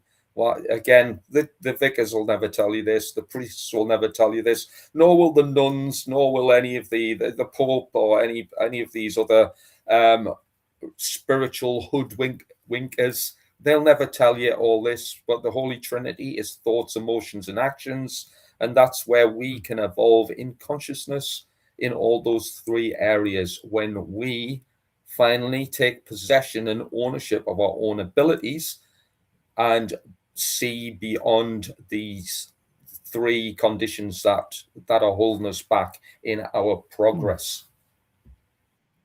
And I know that I was kicked out of assembly for saying I saw Esau sitting on a seesaw. So, I mean, Jesus said to Moses, "All certain people have long noses, except for Aaron, and he has a square one." Sorry. I mean, at assembly at school, you see, my generation, most of our parents have been through the Second World War and they've been in the army. So we learned from a very early age shall we say, the unofficial words to hymns, like sit down, for Christ's sake, the ones at the back can't see, and things like that. And instead of Kombayan, it was suck my ears. Anyway, and so when assembly, we stand at the back and we start singing the naughty words, shall we say. Good out, boy. Can I just what's the word? Lay an offering of some description towards anybody of a religious bent, because obviously I often have a pop at religions. I mean, not so much on this channel, but on other means. On the Occult Academy, for example, I will often try to offer information for anybody of a seriously religious persuasion to come to terms with hidden information. That's what the word occult means. It relates to hidden knowledge, and a lot of this knowledge relates to religion. Why? Because religion is basically is the means to thwart progress of spiritual progression, if you like. That's what the word means. It means to thwart in progress, to hold back religion from the Latin term religare. But however, what I will say to that is, in fact, what will I say to that? I think I've lost my train of thought, but the important thing is to remember that there is, if we want to, let's say, abide by the religious teachings, then what we really need to do is abide by the laws of God, the laws of creation, and this is known as natural law. And, Spot on, and mate. again, Spot on. Thanks, Eric. But if people of a religious persuasion believe in God and wish to expand and allow and cater for His laws, then why are we not progressing with natural law, which is the laws of creation? The laws of creation are immutable; they're everlasting, and they apply to everybody equally. They don't apply. In fact, they override anything that the government offer. The laws of man do not override the laws of government. Yet, who do we follow? We follow man's law through government legislation. That means religious people are either living a complete delusion in a twisted Babylonian fantasy nightmare, or they are living a lie. So, which is it? Well, when you think about it, when you think about it, sorry, Steve, mate, carry on. during 2020 and the arms fears, etc., churches were closing and turning their congregations away. It's called congregations. Yes. Congregations away. So, if they really believe that the Almighty is there to protect them, He didn't do a very good job at that point, did he? Because they were expected to wear masks, right. Yeah, exactly. get the arms spears and Bluffers. kill them off effectively, and Yeah, be turned away from places that are supposed to be open all the time. So it makes you realise that religion is actually part of the government, basically. exactly. If you think about it like Well, it that, is. that they were working alongside, and of course priests wear black and white, Yeah. nuns wear black and Do white, you know and judges wear black and white. on that theme, the black and white, and you mentioned that before because you mentioned about the black and white Masonic. Some people call it a checkerboard floor. It's got a variety of names, but it's also the checkerboard prison. So the police, everybody will know that certainly the British police wear the black and white checkerboard. Well, it is dark initiation, which aims to keep the human mind trapped into rigid and binary duality, which is what the Masonic checkerboard symbol represents. So again, we mentioned earlier the circle and the square, and about the circle overrides the square, and we need to be out of the linear binary thought and come towards to be more like the circle, to be fluid like water. And again, the checkerboard prison is what the police are trapped in. It's not just what the police are trapped in. Right. You could say the church are trapped in that. Why? Because they're still trapped in dogmatic and erroneous beliefs. And we mentioned the word belief. It's about the acceptance of a proposition without fact or evidence to back up the claims. Again, if we are focused, we become subconsciously weakened by our belief, by our inherent beliefs. Again, we need to apply truth and principle based upon logic and reason. That's the way forward. That's how to get out of the checkerboard prison, the mess that we're in, which is the enslavement of humanity. And this enslavement is just going to continue and continue, largely because we're not evolved high enough in consciousness to think our way out of a solution. And not only that, the other finger is we are ill prepared to take physical action to derive a solution. We are unarmed as a citizenry, and not only that, we are ill prepared, even if we had the means to fight back. few of us are at that level of understanding yet, and this is where that progress needs to be made. And did you know that the police uniform is called Silito Tartan, and it was designed by Sir Percy Silito, Sillitoe, in 1932, and he was a Freemason. Yeah. That's So not there we go. surprising. Surprise, surprise. And of course, in America, they call them the cars are black and white, don't they? We'll get a black and white to drive by, which is the same thing. And yeah, I And have to say that I do think the police are doing things to effectively cause violence on the streets. I can see from 100%. what I've watched over the last few days where they've been basically arresting the victim rather than the criminals because they've come over on boats or whatever. At some point, that line's going to give, and then the police are going to be in dire straits, should we say? I think that might be the route they want to try and take this. Can I expand on that? Because I mean, I am not a fan of the police at all. Big thumbs down for me. You bunch of whatever. Paul Anchors. I'm neither, by the way, as a former soldier, down with the army, a bunch of losers. All right, losers. Police and military need to be abolished, but so does the government. Why? Because just like Jesus wanted all of these imbeciles kicked out. Well, so do I. Okay, so for all the again, I'm just generalizing here, but if there's anybody of a religious persuasion, then yeah, brilliant. That's maybe one thing we can agree on here. I agree with Jesus on the fact that church, state, and the fighting arm needs to be disposed of. Yes, massively. But what I will say to that, the police are made of flesh and blood, like you and I. The police are comprised of individuals who are human beings, as are you and I. What gives these human beings any greater rights or authority than you or I? Nothing gives them any rights. They've claimed these rights through religious cult indoctrination, which is mind control.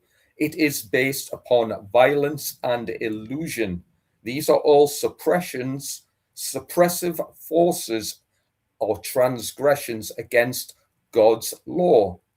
The laws of creation, natural law, does not impart any more rights to any other individual on earth. All men are created equal, and women, by the way. All men and women are created equal. That means nobody has got the right to rule. That means the police do not have any rightful authority over anybody else. And the fact that they, once in a blue moon, they'll arrest somebody burglar in a house or something, does not grant them any further rights than you or I possess.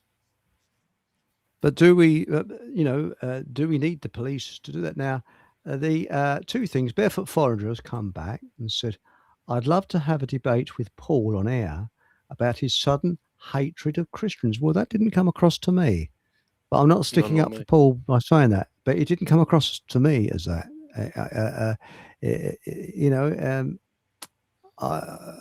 They're sort of calling what context things are used in. This is why I've often been accused of being, I don't know, racist and all this bovine excrement. But no, it didn't come across, that way. I don't Mike think Paul's Manchester, like that. To be honest, I don't think he's Paul's not like that. at all. Oh, no, he's not at all like that. Mike Manchester says, "Have you heard of Yank Levy?" Steve? No, but I'll Google that. Is that Mike asking? Yeah, I'm going to Google. I'm guessing that's a guy, a bloke. I'll Google him and see what he's got to offer. Google him. And Pink Planet was talking about round houses, and she mentioned psychic circle. That's a very good point. Yeah, yes, like it. Yes, a good point there. I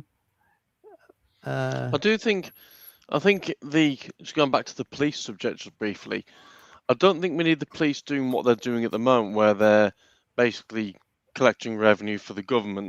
That's we don't need them for that. Yeah, I think to keep the peace, which is what they were originally supposed to be there for. It was just your local Bobby on the beat understood what the neighbourhood that he lived within or she lived within, and they connected with the local people to find out what was going on.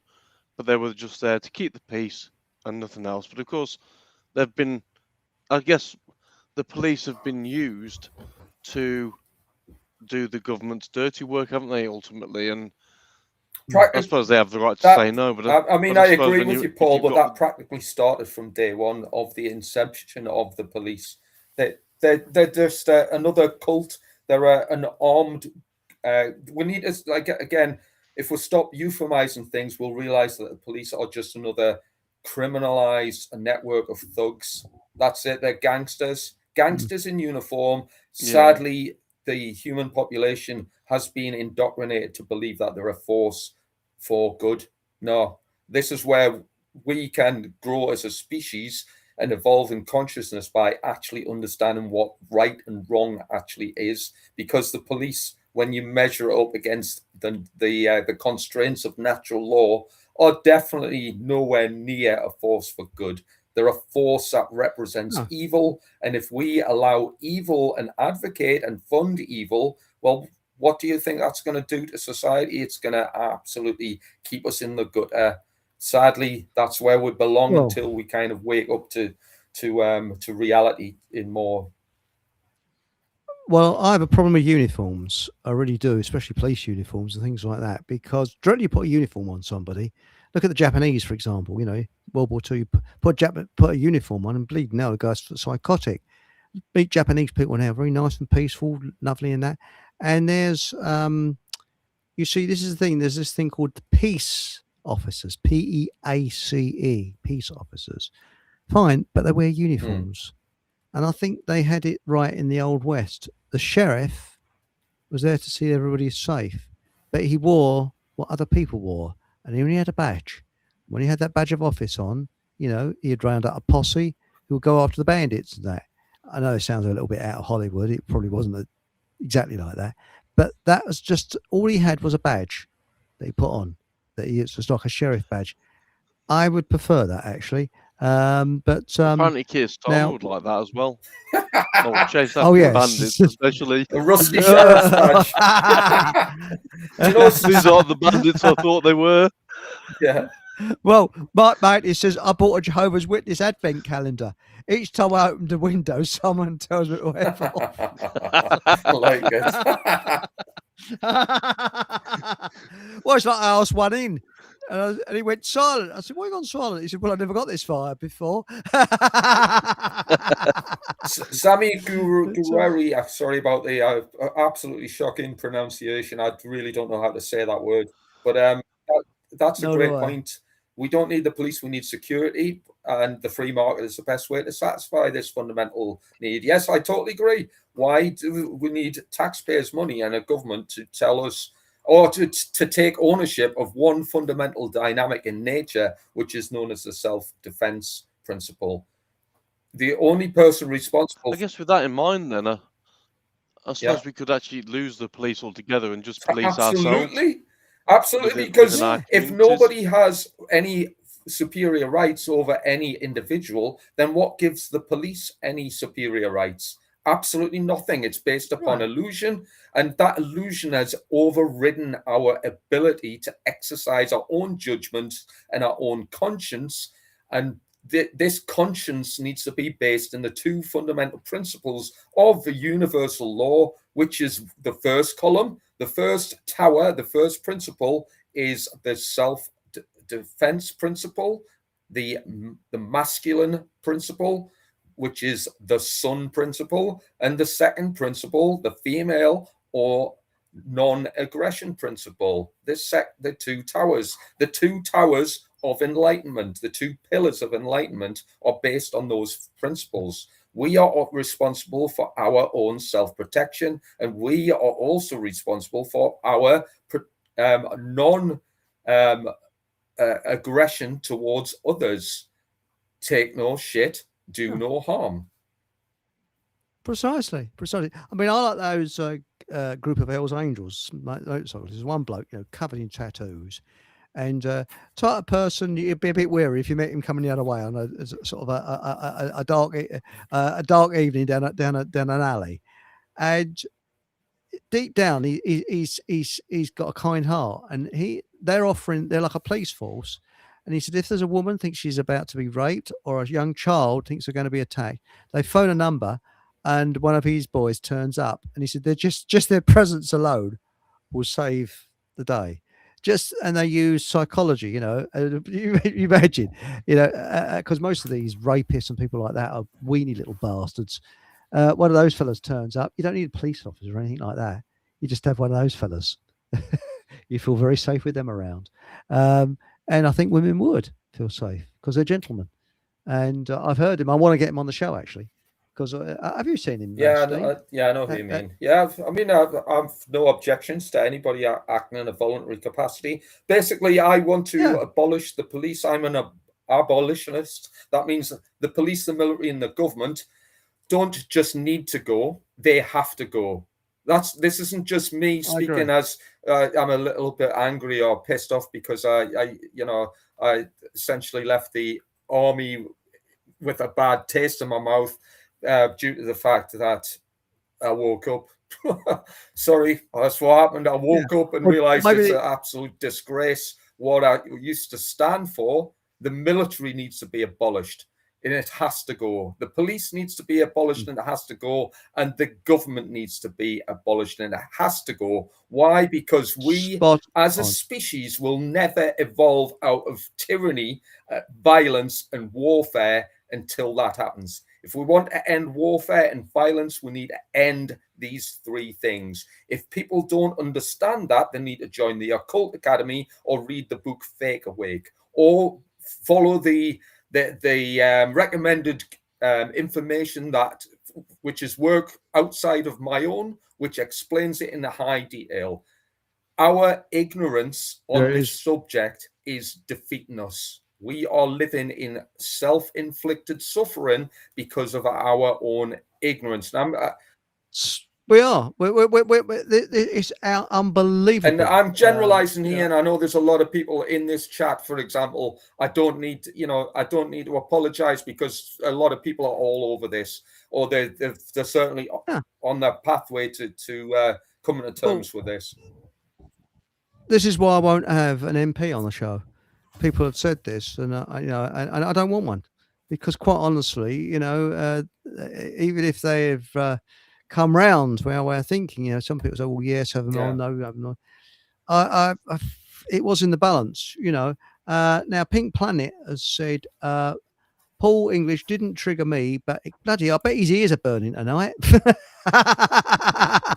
But he was going on and on about the Bible being about this country, but that's his interpretation. Yeah, we're all entitled to interpretation. We have a different. I think it's opinion, don't we? At the end of the day, and I think it's interesting. I don't say I agree with it, but I find it interesting because I can't understand why there's a lot of Cornish coastal towns have Hebrew names. Why? It's weird. Why would they have Hebrew names? I do have to. Obviously, I know you're quite good on words and so on, Steve. Do you have any idea what the word tour means, as in like actor and director and Glastonbury tour? The last three letters TOR obviously must mean something. Well, and I don't know what it means. I've been trying to work it out for a long time now. It's interesting because we see that in the word Taurus field or Torah or tarot. I think in kind of the English sort of textbook understanding, it means a hill or something along those lines. But in kind of esoteric terms, it the tarot, for example, is the wheel, the cycle. And when you look at the Taurus field, well, what is that? It's like a field or a cyclic force. Again, I don't know what the full textbook definition would be there, but that's what it relates to. The tarot, again, just to kind of augment that, the tarot means the wheel of truth. if you were to break down what that means, the wheel of truth. And what's it related to? It's also related to the, well, let's just take, you mentioned Hebrew, for example, where a lot of the ancient language, where a lot of our present day understanding derives from. Hebrew, it comprises of 22 letters. Let's look at the tarot. The tarot system comprises of the major arcana, which comprises 22 cards, 22 pictographs, which symbolize the passageway through life, the circle of life, from the Fool, which is card 0, all the way to card 21, 22 in total, which is the world. In order to understand the world in which we live in, we have to complete, you could say, the fool's journey or the hero's journey, whichever way you want to look at it, from being the fool, from being naive, to developing a full understanding of the natural laws that explain how the universe functions on a cyclic basis. So again, I don't know if that helps, but that number 22, incidentally, I mean, that's probably quite relevant at the minute, because what have we got going on in the world? We've got football. Football is a game played by 11 players a side, which makes 22. Again, 22 relates to, you talked about the Green Man earlier. Who is the Green Man? The Green Man also relates to Nimrod. Nimrod is related to the evergreen color, then the color green, the Green Man. He's you could argumentatively say he is the original concept behind the Green Man, because the Green Man is Nimrod. Nimrod is the master builder. Again, Freemasonry is based on builders, the master builders who use architecture and building techniques to design things. But the master builder is associated with the number 22.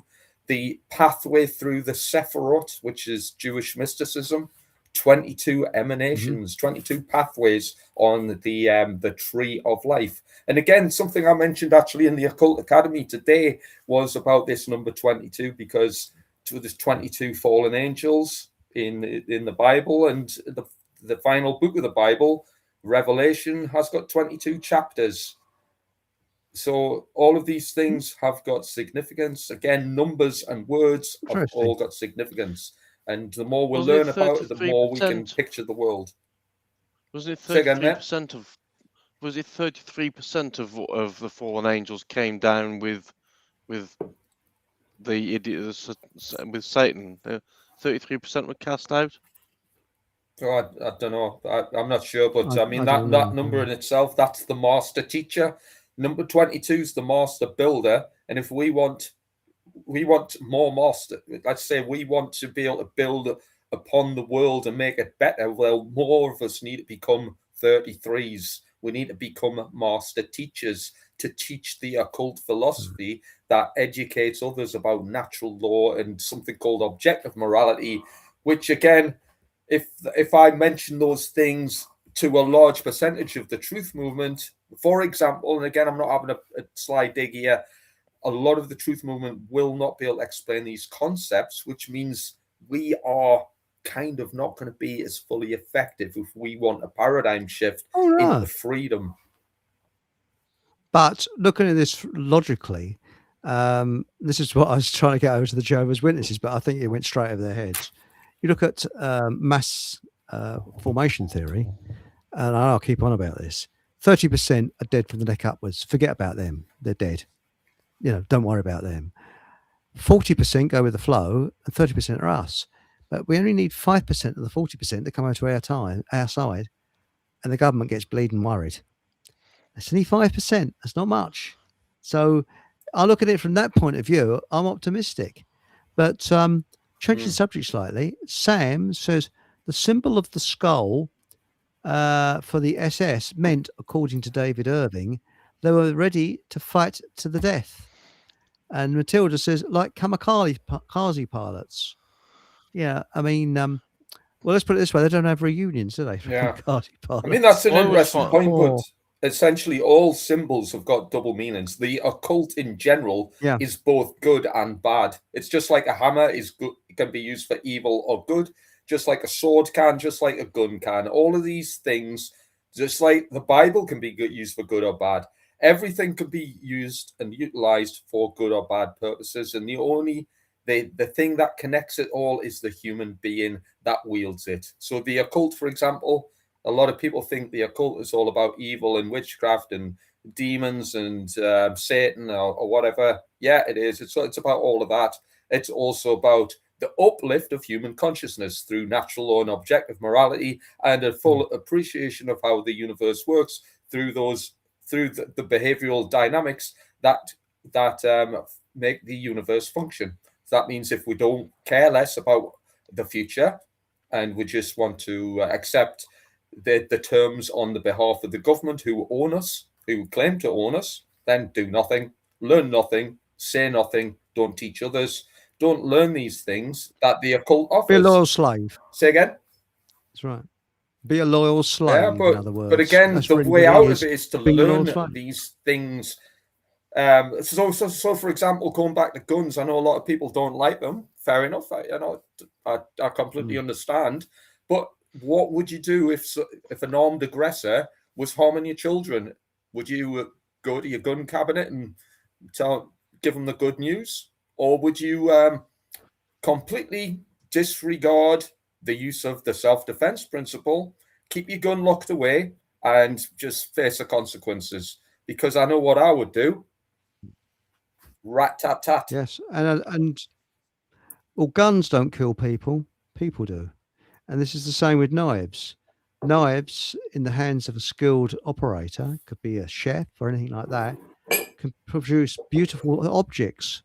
And to cowboys, I'm talking about real cowboys in America, the gun there was a tool. And they actually used the handle, apparently, to, they were like vets. If their horse went lame, they knew exactly where to bash it on the head to knock it out and see to the lame horse. And, their gun was a tool. So these things, like knives, I mean, they're talking now about having blunt, when you buy a penknife now, it's blunt. They're not allowed to sell sharp penknives anymore. I mean, what the bloody hell? That's insane. It's just, it is. It is. I'll tell you another one. I go to a stall in the market and the bloke said, people have been bringing bungee cords back to him because they're not strong enough. He said, the government has put a ban on strong bungee cords because they're coming back knocking people in the teeth. I mean, come on. I mean, it's bonkers, isn't it? I mean, it's bloody bonkers. That's why government is mind control, because look at how insane society has become as a result of following absolute imbeciles and doing what they say. This is what happens when we don't follow God's law and we follow man's law. We're turning apps, and I'm going to use the word retards as in retarded behavior, right? That's what we've turned into. Collectively, again, those who aren't retards, please don't take offense. And please, if anyone's insulted by that word, again, let's just not be. Tough. Well, I think we ought to have a retard pride day where the government come along. They could be proud, Oh, look, it's Keir Starmer. He's on retard pride day. But now, Aunt Sally said, you are right. Most churches are corrupt.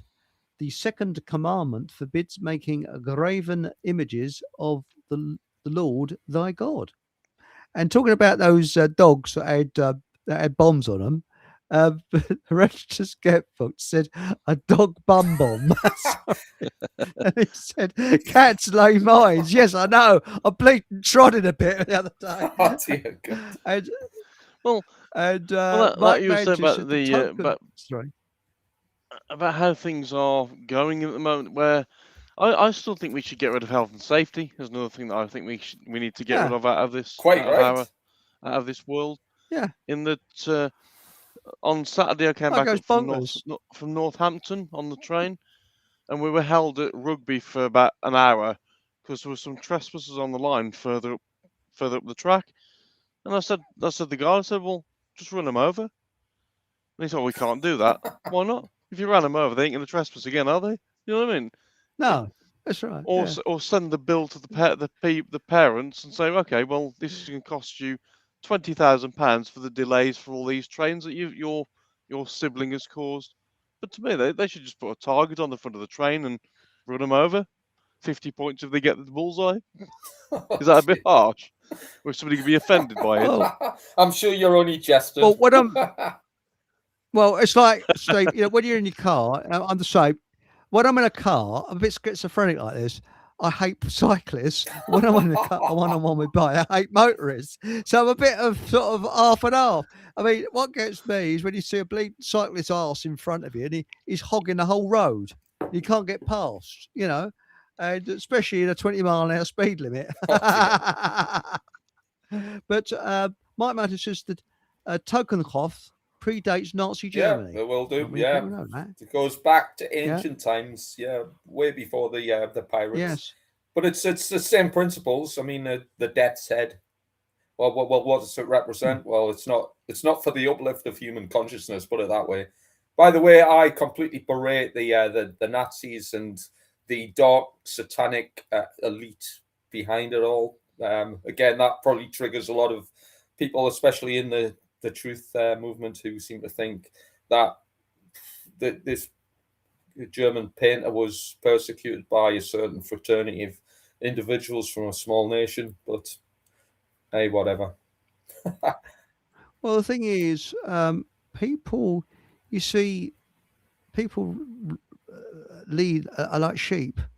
They really are. And we're controlled like sheep. If you, I mean, have you seen his adverts saying, it always used to make me laugh when I was a kid. Everybody's going to, I don't know, Fred Blogg's place. Get down there quick for Saturday's sale. Well, if everybody's going, why they bother wasting their money advertising it? Oh, here we come. We're going goodbye to video. Well, the So sheep we'll do- mentality we'll is on the very other obvious channels. when you use public transport, especially trains. When you use the London Underground, for example, everyone hovers around one part of the platform, and then that part of the train is absolutely wedged. But where was I the other day? And I was on my way back here, and there was a 4-car set waiting, and everyone had got in the back coach, and it was all standing. I went to the front one, it was completely empty. You think, well, are people that thick that they can't work out? Well, there's another 3 carriages here. We could walk down, but no, we'll just stand here like all the other sheep in here. Well, It's, I don't know if you've ever heard of a firm called Ovarups. They're the ones that built that wobbly, or designed that wobbly bridge many years ago. Well, it's just wobbly about. Listening to Fockham Hall Oh, with Eric Von Essex. hang on, we're saying goodbye to Food for Thought Whatever you Radio, do, have a bloody good laugh. and that's it. And good night. Discover the rich, creamy taste of real milk and fresh dairy products that are straight from the source. Every Right. sip you take is 100% British. Is it? That's good. Oh, well, that's it. how do we know? Does the cow have a passport? Do you remember when they used to sell orange juice in milk bottles? Oh yeah. Bloke brought one Yeah. over to the office and said, "What is it? So, oh bloody hell, the cow had to, what is it now? Some disease." He put the poor son off his orange juice. I mean, it's horrible. I think cow had syphilis. But barefoot forager, 6 million weeks to walk the 6,000-mile trip at 15 miles a day, resting on the Sabbath, which observes would have been Saturday as a Jew. Sorry, barefoot foreigner, what are you talking about? I haven't the foggiest idea. Yeah, I read that earlier. I think that's how long it would take Jesus to walk to, was it Glastonbury? Again, I'm not on the message, but it was something along those lines. But Jesus wasn't a Jew. He was born in Judea, which doesn't mean to say he was a Jew. So not only that, why does He he represent Christianity if he was born in Jerusalem? well, yeah, and also Funny that. people that support JFK, his assassination, who are very sorry about it. Why don't they wear sort of, instead of a cross, why don't they have like a rifle there? Something like that. I mean, it's a bit weird, isn't it? Why there is a cross, as you were saying earlier, Paul. The poor sod suffered, Well, but it's like I mean, when they used to hang people, if one of your relatives, you wouldn't sort of then, can I have the noose with him still attached, and I'll take him home and nail him to the wall if that's all right with you. You just wouldn't do, would you? You know what I mean? Or get a statue of them being hanged. Oh, they're a mental piece. You just wouldn't do, would you? Yeah, It's just weird. it You is basically got a dead body, and you wouldn't you? Shouldn't they be? If Jesus was somebody who actually lived, shouldn't they be worshipping his life rather than his death? Yeah, I know what you mean. Yeah. Well, perhaps we ought to have a religious program. I think we could have one coming out, which, I mean, it'd be a bit difficult for me because I've never read the Bible. I never really had any interest in religion, really. I mean, it's the best esoteric book on alchemy ever written, in my opinion. Really? Yeah, it's about alchemy. But what is it? I think Paul English thinks it's a book about rules and law and things. So I don't know. But I go by some interesting numbers in it, by the way. Well, I go by my Toyota workshop manual, which I've got. And it says, "Thou shalt grease the grease your seat. Suspension joints." That's right. Yes, you see that, and all you need to do is put a few thous in there. Thou shalt grease your suspension joints, and people would dig that up in years to come and say, "My God, this is incredible! This book, what's it called? Toyota Workshop Manual." My word, they really put that one together. Can't lubricate your drive chain. Excuse me. Drive shaft. But actually, hang on a minute. Barefoot Foreigner says a Roman legion had mules. A camel might work. Had what? Sorry. The Roman legion had mules. Did they? I didn't know that. Right. A camel might work. Well, the trouble is, camels got the hump all the time, haven't they? They have. Yes, but no, it's strange, really, because perhaps we ought to have a religious evening. I mean, my parents were C of E, Church of England, and I told Patrick that, and he said something about how it's been taken over and this, that, and the other. I said, yeah, I mean, I was christened into the Church of England church, but it doesn't mean to say I believe in it. But when you think of the deaths that religion has caused, I mean, especially in Nigeria now, you've got the Muslims against the Christians and everything else like that. And look what happened in Northern Ireland not so long ago. It all goes on. Mind, you can only blame religion for part of that. I mean, again, behind that or in partnership with that is government authority. Essentially, there'd be. I'm not going to say there would be no violence or trouble. Oh, so but there'd be significantly huge amounts of numbers that would diminish the violence that we presently engage in society if we did not have an authority. Why? Because we would be able, as a species, to be in control of our own thoughts, emotions, and actions. And if we augment that with a spiritual understanding of the natural laws of creation, the things that are omitted by government, by science, and religion to keep us under control, then guess what? We'd find that we as a species were more capable of employing the non-aggression principle. It's very, I mean, I probably sound a little bit patronizing here, but when you study occultism, it becomes pretty obvious how we've been mind controlled for generations, thousands of years in order to keep us monetized and under control in order to profit from us. Like batteries, just like the Matrix, where you are monetized like batteries in order to take our power, our spiritual power, in order to enable a group of dark occultists, so people who want to suppress human consciousness for their own benefit and favor by keeping us dumbed down and ignorant. When we grow out of this ignorance and we become a little bit more spiritually superior, again, I'm generalizing, I know a lot of people, truthers, etc., are already at that level where they realize it's just a big charade. When we come out of that, there will be less violence. There will be I would almost say no wars. Why? Because in order for a war to occur, you need a load of dumb, young, red-blooded men like I was once when I joined the army, etc. Young, dumb, and full of cum imbeciles who will just go off and do what they're told by a bunch of psychopathic, power-hungry financiers who want young men to go off and fight each other so they can just earn more money and encroach upon liberty even further. You're right, because all wars are fought by forgotten heroes for lost causes. I mean, look at the Falklands War. And I know this sounds awful, but who gives a shit about it now? You speak to a younger generation, they won't even know Falklands. Where's that? Falkirk? Do you know, no. Not only that, when you analyze again, if more people were attuned to the principles and the principles of occultism, and they knew about numerology and knew about the occult holy dates, you'll find that I'd say all of them, not all of them, there's probably a small handful that don't fall into this category. Their warfare falls under the satanic holy dates. Gulf War, Gulf II, Iraq, Afghanistan, the Falklands was another example. Just see when the General Bail Grano was sunk with 322 lives. See when that was sunk.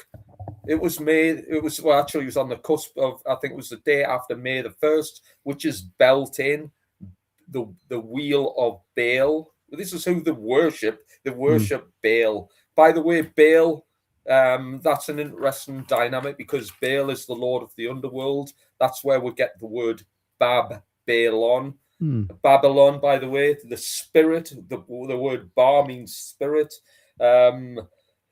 On refers to light, so that's why you switch a light on. You press the button and the light goes on. So, and what is Baal? Well, Baal is, or Baal or Bel is the sun god. That's what Babylon is, the light of the sun, because it's a sun worshipping cult, and that's why we pay bills using dollar bills. That's why there's a bull on Wall Street, the financial capital of America. That's where the gold bullion is kept.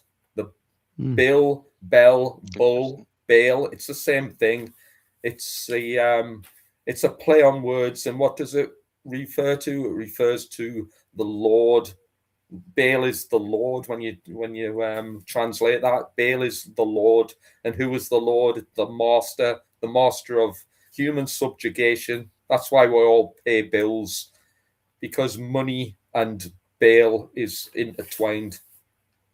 Well, I often wonder whether the word bill links to the likes of waterfowl, because obviously you've got money that you take to a bank, as in a river bank, and the river banks affect the flow of the currency, as it were. Yeah, exactly. And, it's all. That's why you've got maritime law, the law of the sea. Yeah.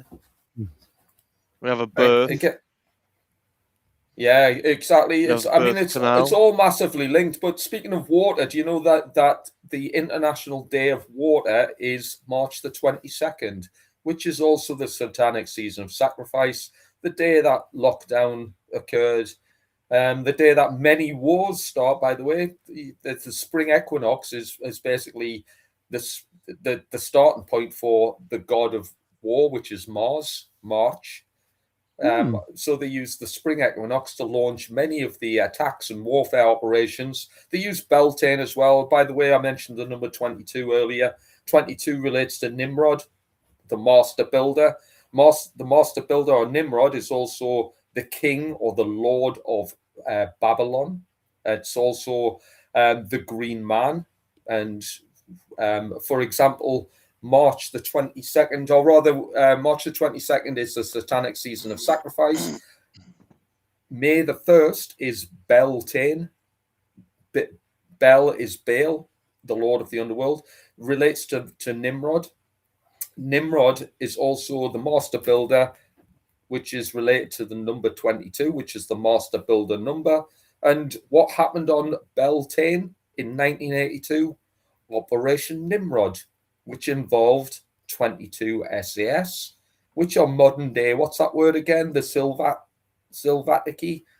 Modern day Silvatici, you could say guerrilla warfighting experts. Silvati, I think it is. Okay, whatever that word is. And again, we don't know how to pronounce it. It's a new word on me, so excuse me. It's a new word on me. I mean, I think we need Paul English's expertise on this, because he told me last night and I forgot it. But yeah. So going back to Operation Nimrod, that was the Iranian embassy siege conducted by 22 SAS. And again, there's that number again, because it's related to the master builder. It's the number that makes dreams manifest. So if you've got a vision that you want to make manifest, well, it's represented, in esoteric terms by the number 22.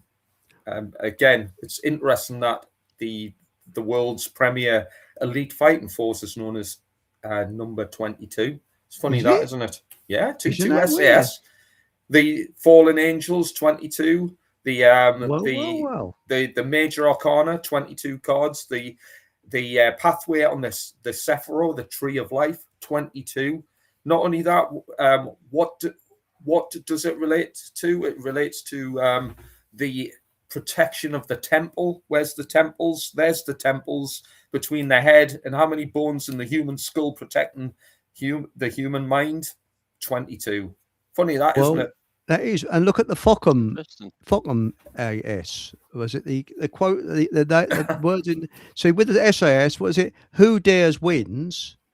And with the Fockham one, is who gives a shit who wins. So there we go. It's a little bit different, you know. well, on that with the 322s, I'm going to quickly add a little bit which relates to the World Cup, not the one now, but the one in '66, and the events that take place that link to those events, and one of them links to rail crashes, and I might have mentioned this before. So the 1966 World Cup was the final was the 31st of July, 1966, and in May of that year there was an accident at Acton Grange near Warrington involving the first class 40 to be smashed up, which was D322. Interesting fleet number they chose for that one. And it was 2 months, 3 weeks, 2 days before the World Cup final, which is 322 in different order. The day it took place was day 232 of the year, or there was 232 left in the year, another 322. And then when it came to the World Cup final, the most important goal of that final was in the 101st minute, where it went 3-2. Well, 1 + 1 is 2, plus your 3 in the 2, 3-2-2. So there's 4 that link that rail crash to the World Cup final. And there was a similar event with the Clapham Junction disaster. Do you remember that, where the 3 trains piled into each other? Yes. Well, the first one in that accident was fleet number 423033. Interesting choice of number.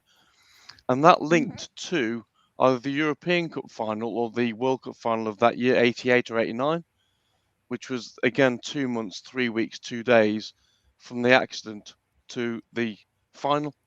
Yeah. They all link. All these events link. They're not by accident. And I've said it before, I'm convinced that rail crashes are deliberate and they're never accidents. I mean, the one in Bedford a couple of weeks ago, it involved unit number 360-115, and Freemasonry equals 115. The day of the year was 196, which Masonry links to, and the train started. The first of the 2 trains involved set off from Nottingham, and the amount of disasters and accidents that involve vehicles around in Nottingham. Nottingham's a very important place in their world. I don't know why, but it is. It seems to feature a lot in rail public transport-based accidents. That's interesting. Now, Barefoot Foreigner has said, surely a donkey or a camel would be like having a car. And Jesus said it's easier for for a camel to pass through the eye of a needle than for a rich person to go to heaven. Shall I chance a religious joke? Yeah. Go do you reckon I'm going to get away with it? Yeah, I reckon so. two nuns die and go to heaven. You see, hang on, I have a big glass of water. I'll need this because now two nuns die and go to heaven. You see, as old St. Peter standing outside the pearly gates, and he says, "Well, he says before you can go in, he said, as you are nuns, I need to ask you a religious question, but don't worry, it's quite easy these questions." So, because it was a nun and a mother superior, you see, so he asked the nun. He said, "Right, he said, here's a question." She says, "Yeah, okay." He said, "What sort of place was Jesus born in?" She said, "Well, it's a barn, wasn't it?" "Correct. In you go." So in she goes. Anyway, St. Peter says to Mother Superior, he says, "Well, as your Mother Superior, the question's got to be a lot harder." "Oh dear," she said. "Yeah." She said, "Now, don't worry," he said, "but it's got to be a little bit harder because your Mother Superior." She said, "All right, it's far away." So he said, "Well, what did Eve say when she first met Adam?" Mother Superior's there going, She said, "That's a hard one." She said, "Correct. In you go." Sorry. Not a very good one. Anyway, but no, the thing is, perhaps we could have a religious program. Hang on a bit, cheeky sod. Mike Mantis says, "A smart car would pass through the eye of a needle." You've upset, my smart car's parked outside and it's got very upset with that, Mike, So, I mean, Is it offended?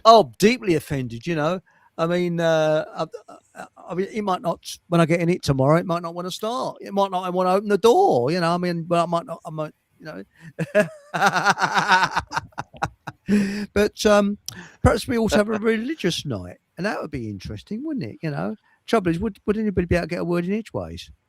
Because you're gonna, but we could have. No, I think it'd be too heavy myself. I really do. Just a thought, though. But you could count me in. I'd gladly Yeah. join that debate. I mean, I'll be quite honest, and again, I'd be proper up front here, but it wouldn't necessarily be shedding a good light on religion. I mean, I would just call it for what it is, which is spiritual mind control. And it needs to be, sadly, sorry, but it needs to be abolished. It all needs to be abolished. Why? Because spiritual mind control is not where the elevation of human consciousness resides. It's not where we're going to learn the important esoteric and alchemical messages, which religion does an excellent job of concealing in order to subjugate the masses and their congregations to prevent them from becoming self-empowered and to prevent them from achieving self-actualization and the ability to regulate the laws and principles of the universe, which has been hijacked by the priest class, the governing class, and the military wing of all these institutions. Well, at one time, the church didn't want people to read the Bible. That's why they kept them in ignorance. Yeah. And it was that fella that had the printing press, started printing Bibles. But now, right. Sam, I don't know much about religion.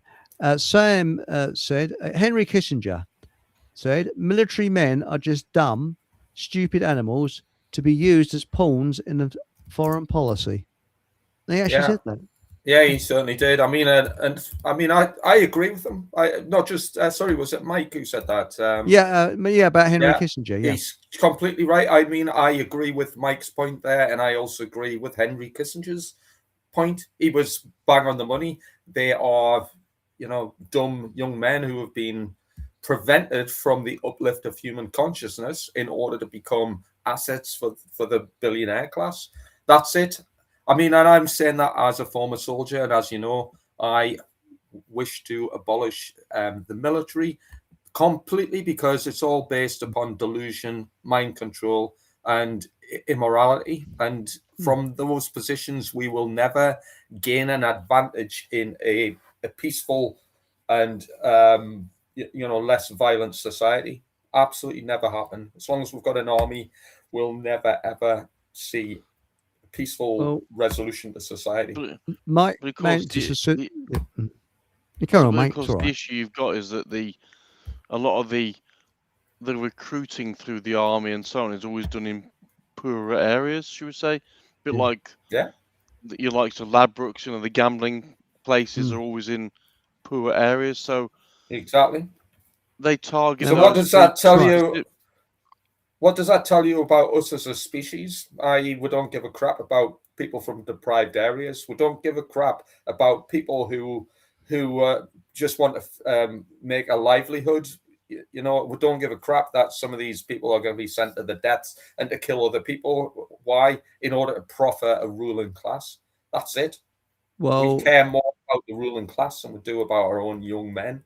look what happened in India, and an Indian told me this. So during World War II, where they needed more recruits for the army, they'd deliberately starve an area and put recruiting officers there, and there'd be queues around the block. Yeah. For recruits. They'd starve the people into, recruiting. But Mark Mantis says, we need a piss-taking evening. That's a bloody good idea, isn't it? Get Mike on. He's got some great classic jokes.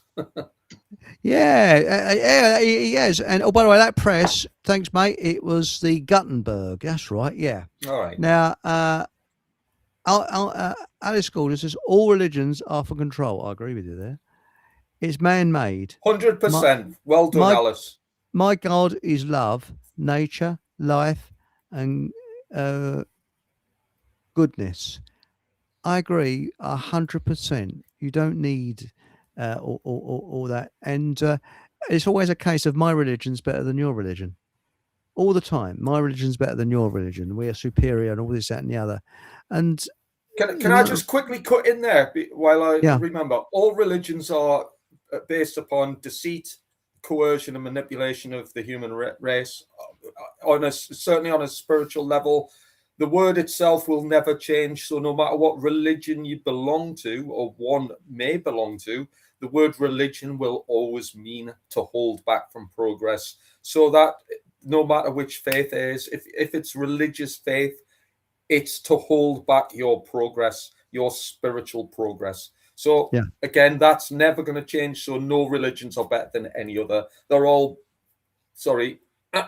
thumbs down. Bullshit. They're all forms of it's divide and conquer, isn't it? At the end of the day, that's what religion's been. That's why there's religious wars, because it's divide and conquer. That's right. If people got away from that and just live free, if they want to worship something, that's up to them. That's right. But it shouldn't be. But the government use that to. I mean, it's not just the only thing they use. Obviously, they use things like race and sex and all of it. Yes, it's a divide and rule. Divide and rule. But and ultimately, what we need is unity. Everyone. We all need to come together at the end of the day. All of us, no matter what race, religion, sex, or whatever you are.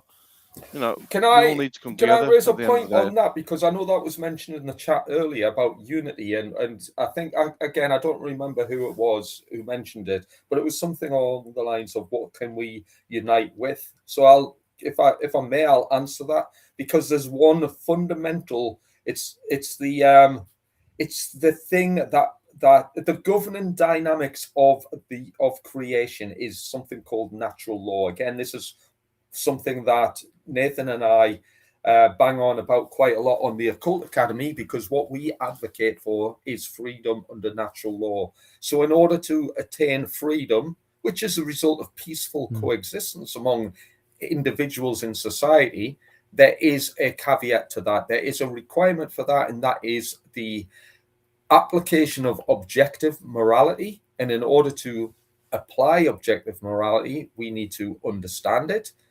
And then, if we don't understand it, it's never going to happen. So all of this occurs in the mind. So in order to assimilate natural law and therefore freedom, we need to work on our minds. And again, somebody mentioned that in the chat. Again, my apologies, I can't remember who said it. But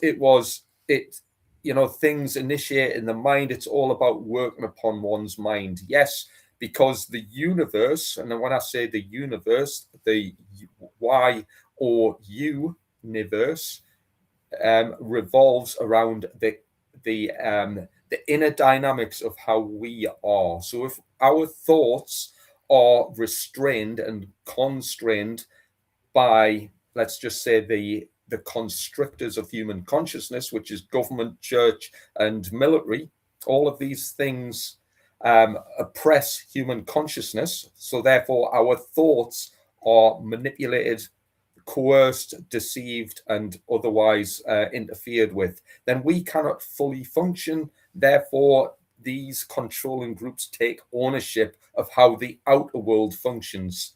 The way to understand this in better detail, of course, is getting a crash course in occultism, which again is something that Nathan and I offer to some degree in the Occult Academy, because it's a philosophy of mind. If we don't improve upon our mind, and we are held back from our progress by religious belief, again, by accepting propositions without factual evidence to back it up or substantiate it, well, what are we? We are dumbed down and confused. And I'm generalizing here. That's what society is: spiritually dumbed down and spiritually confused. We are. And just to add to that, Eric, again, sorry to cut in, but if we want to fight back, well, we need to fight back in a psychological warfare operation. That's what we're under: psychological warfare, which is it affects our cognitive abilities. If we want to fight back on that battlefield, well, we don't need swords, we don't need bows and arrows, we don't need machine guns. We need to work on this thing here. And the way to do that is to resolve the internal conflicts that we've all been, injected with, so to speak, by all of these governing authorities who claim unlawful ownership of us. We need to fight back with the power of our own mind. And the way to do that is by harnessing the tool known as the occult, which is all about the hidden knowledge that reveals how to gain ownership. Self-ownership is the way to bridge the gap between the evil that's being conducted and the chance for a utopian future. Yeah, excellent points. Alice Gorgeous says, New Earth, New Age, and the Truth Movement are state organized and controlled. 100% agree. And Barefoot Foreigner says, I'm super confused about the title. All my search results bring back wild results. It's not easy to find. There's only been, as far as I know, what I found out, there's 2 books been written about it. About we call it Silvati, I think should we agree on that? Silvati, I think. Yeah. Silvati. About Silvati. I didn't know about it 3 days ago. I've only just recently learnt about it, and I'm very interested. And it took me several attempts to find any information on the internet about it. And you put that in Google, and you get Italian people coming up on there. So it's not an easy thing to find. So try several different search engines. Sorry, I said universes. I wouldn't be searching silver titties, let's put it that way. That's right. Now, 63 Baggies, I think that's Robert actually. Hello, mate. Says, has anyone else noticed that there have been a lot of comparisons between US and GB special forces of late, particularly on YouTube? You got a good point there. I can't say I have, but having worked with both, I think both have got their pros and cons, but ultimately, all of them, every single special forces, I'm going to use the word numpty, all right? So if there's any special forces soldiers listening in. Say that again? Yeah, numpty. So special forces are special need numpties. That's what I'm going to say. Why? Because when the world is faced with a growing and increasing tyranny by their own governments, and these people who are paid to protect and serve their own nation have completely and utterly failed, despite the greatest evidence ever available, proven crimes against humanity, treason, and medical battery, and all the rest of it. These absolute muppets have completely failed. Dereliction of duty, fallen asleep on stag, completely asleep, fallen hook, line, and sinker for the biggest scam in history. That makes them, in my opinion, my humble opinion, a complete bunch of numpties with a capital N. Is there though, Steve? Is there a force in the world that are the ultimate in numpties? The stupidest, the absolute stupidest assholes you could ever wish to. If you want to rely on a special forces, don't ask them. They're crap. Is there a crap force anywhere in the world that is so blatant stupid? Do you know what? I mean, this is guys I used to serve with, incidentally. It's sad to say, but what it is, if you are faced with information, you're given information and you can't react to it, that means, and again, I'm going to use the word, I was going to say deformed there. No, that's not the word I'm looking for. The word retarded. Retarded. Why? Because you can't think. If you're given information, you can't act on it. Well, you're impaired. Your level of comprehension is impaired, which affects your physical abilities. I hate to say it, but the special forces are clowns in uniforms because they can't act upon their better judgment. That's all of them.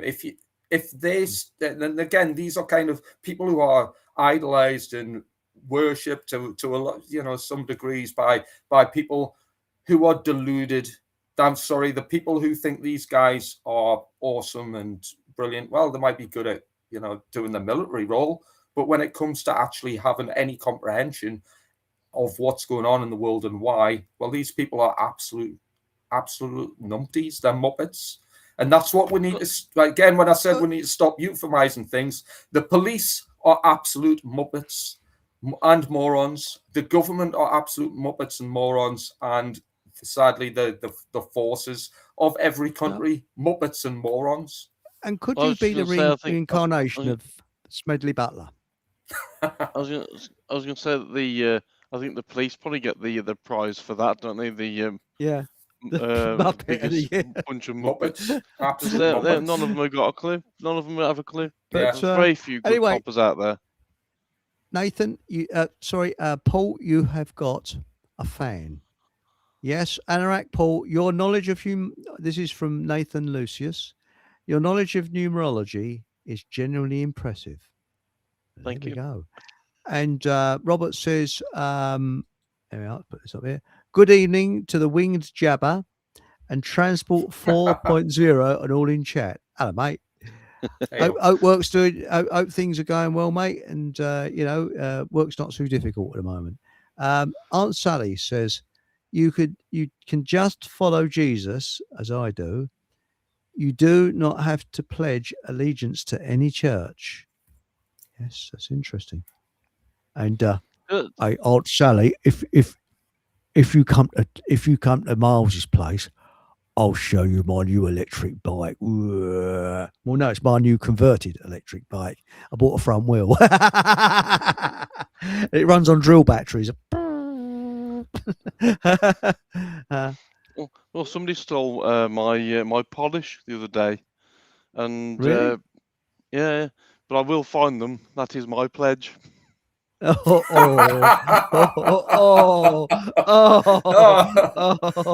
like it. Love it. Now, was it Pink Planet said, other day I was listening to Eurythmics. You poor sod. There must be an angel. I walked to basketball court thinking God always with me, put basketball down on floor, was a silver cross pendant with crystals in. That's interesting, isn't it? Excellent. It's like very a sign good from above. And Mark Mantis says, I like Jesus' teachings. Yes. Yeah, it was the best alchemical esoteric educator in allegorical history. Brilliant.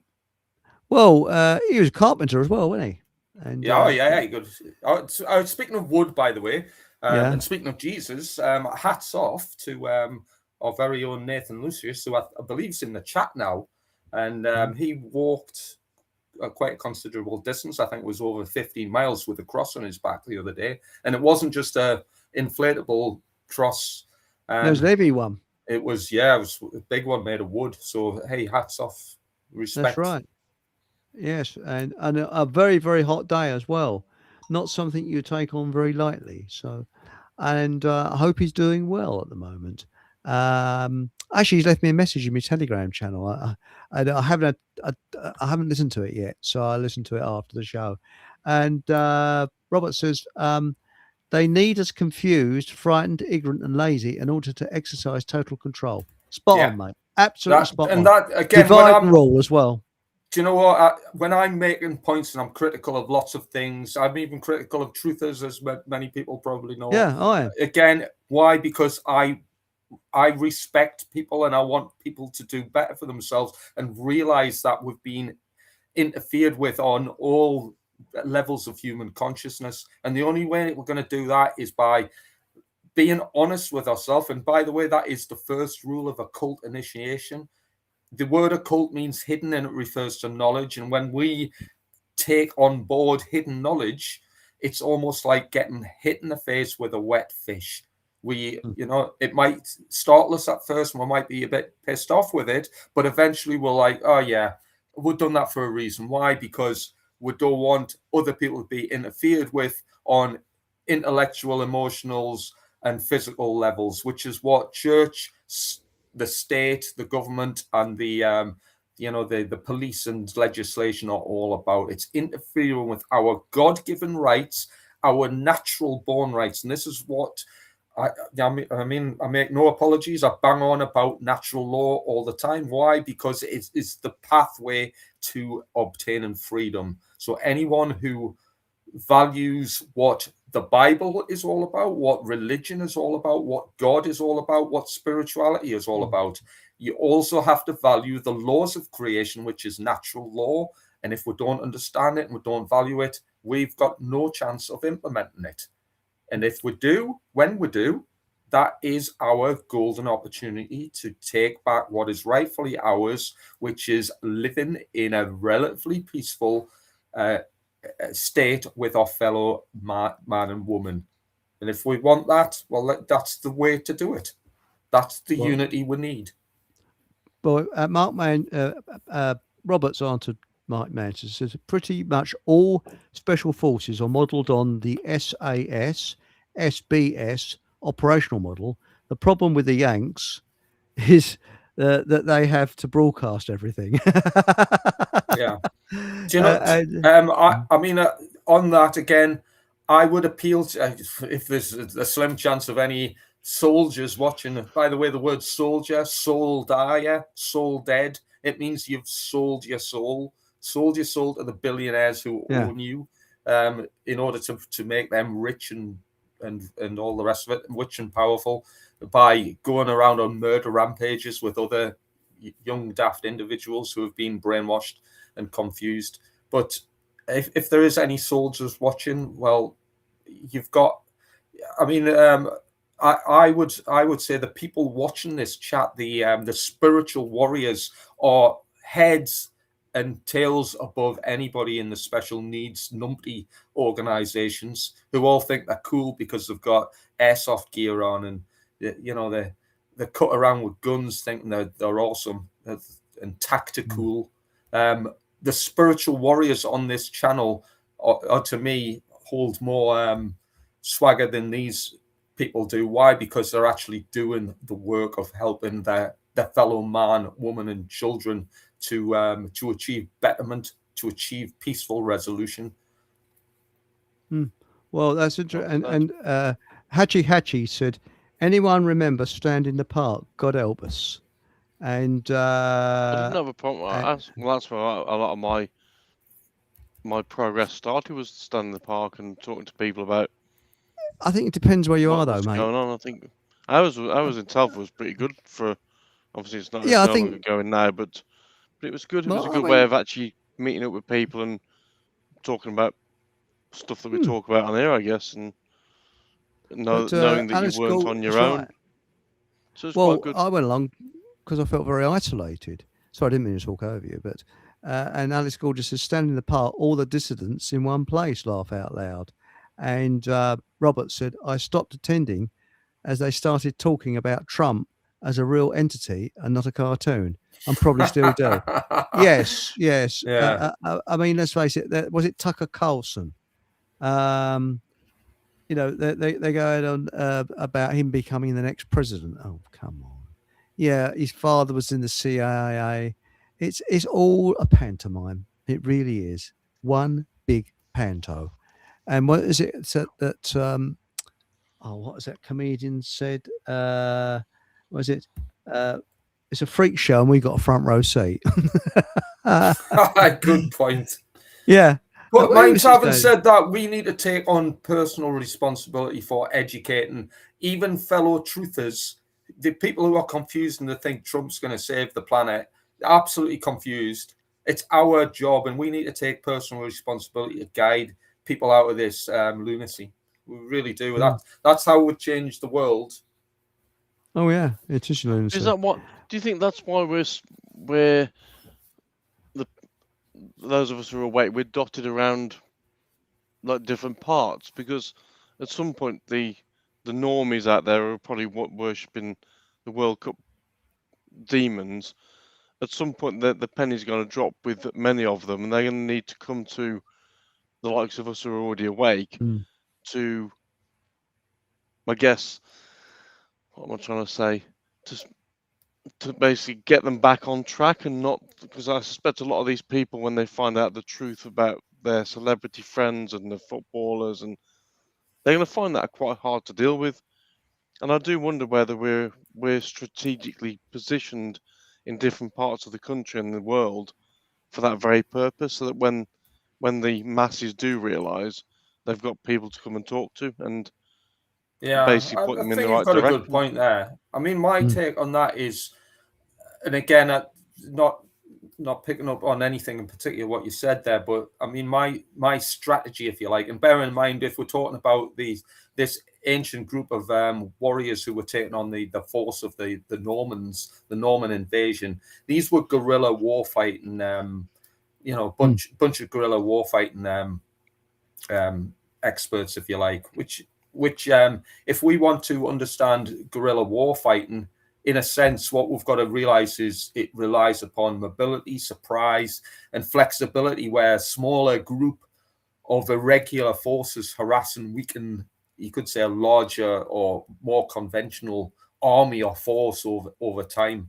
So it's irregular warfare. And this irregular warfare, as far as I'm concerned, again, I'm coming from not only as a person who fully understands guerrilla warfighting from a professional perspective, but also understands the spiritual dynamics of alchemy, esotericism, and the occult.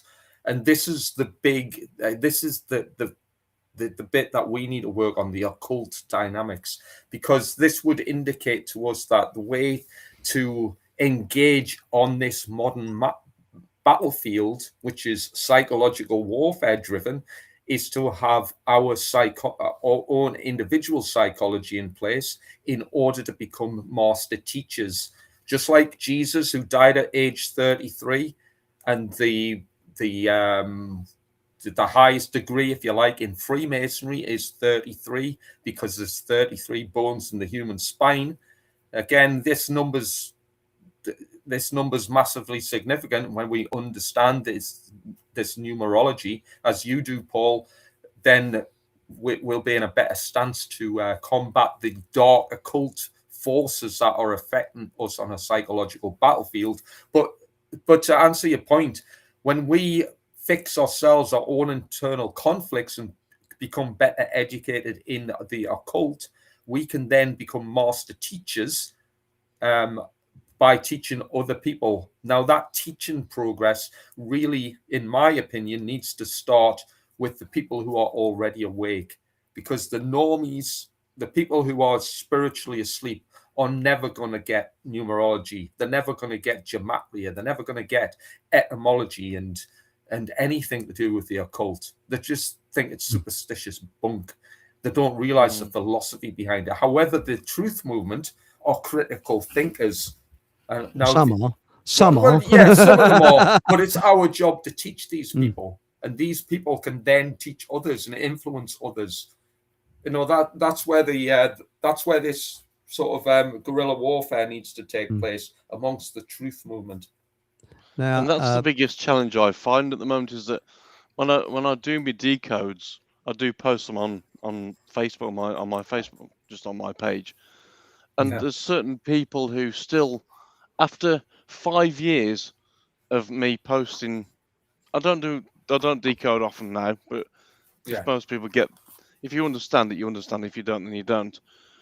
But the amount of people who are, or the number of people who still come back and say, "Oh, it's all just coincidence." I mean, I gave that example with that locomotive and the link to the World Cup final, and the amount of 232s that link to that. The loco was D322. What are the chances of that?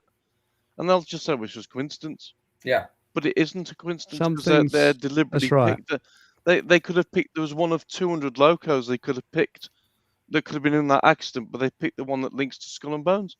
It could have been, that locomotive could have been anywhere, Glasgow, Edinburgh, anywhere, but it wasn't. It was on that particular train. Well, And in that respect, I do wonder sometimes whether what we're in is a simulation.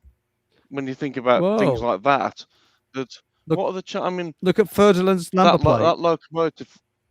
What was it? Prince Ferdinand's number plate is 11111918. Who's Prince Ferdinand? Prince Sorry? Ferdinand was the bloke that was assassinated that is said to have triggered the First World War. Oh, right. And the car he is in. Right, yeah. That's right. The car he was in is in a museum, and the number plate is 11111918, which was the date of the armistice. I remember. I know you've talked about that before, and just to pick up on what Paul's saying there, in isolation, yes, you could, or in small numbers, what this is, coincidence. It means nothing. It's insignificant. But when you can pretty much map out this going back for thousands of years, and it pretty much highlights certain significant things. I mean, COVID is a prime example of that. I've done 6-hour presentations on the numerical values just inherent to the whole COVID psyop, which involved 666, 322, and the number 33. Hundreds of examples for hours just on one incident. Why? Because this explains the occult geometry inherent in nature, because it is intelligent design. If it's intelligent design, then there's got to be mathematical significance to the structure behind it, which there is. Why? Because it's intelligent design. Even scientists, the leading physicists in the world who understand things like quantum mechanics, will admit publicly that there is intelligent design behind the creation of the universe, i.e. intelligent design. We could say that intelligent designer is God, the real master builder. Well, if there's intelligent design behind something, then there must also be meaning and significance to it. However, the people who deny that, generally it's because of one of three things: primarily ignorance, the second thing apathy, i.e. lack of care, and the third thing is cowardice, the lack of courage in order to take rightful action. Ignorance, apathy, and cowardice. That's what, sadly, a lot of people in the truth movement still represent. Well, Nathan Lucius has said, the travellers and I did the 15-mile crosswalk with good reasons. I'm proud of everyone that took part. Asa, the guy who carried the crucifix, was absolutely amazing and focused. I bet he was. My word. And I'm trying to, there's a lot down there. I can't read everybody's out. And somebody's put a very good one here. Here we are. Rupert, the white supremacist Lowe, ran a business with Rishi Sunak's missus. Yes, Rupert Lowe is the next Donald Trump. He's a complete loser. Can I just quickly cut in there? If anyone is still advocating for anybody in government, no matter what he claims to be, what he claims to represent, no matter how awesome and golden, whatever, he's jacket's stitched with a golden thread. The guy's an imbecile. Why? Because he wants to eradicate your God-given rights and freedoms. If you do that, that makes you a bad person. That makes Rupert Law a bad person. And sadly, it makes anybody who thinks Rupert Law is a force for good, sorry, but it makes you a complete numpty. He is a Pied Piper that's telling people, doing exactly the same what Blair did, the whole lot of them, they're Pied Pipers. They tell people what they want to hear, and people go, oh, that's good, I think I'll support this person. And then once they're levered into office, they do the complete opposite, because you just got to look at who's paying them. Follow the money trail. Well, they're just They're the puppets, puppets. aren't they? At the end That's of the day? right. There's- But going back to what you're saying, Steve, I really wish more people understood numerology, because if people understood that, they'd see through everything.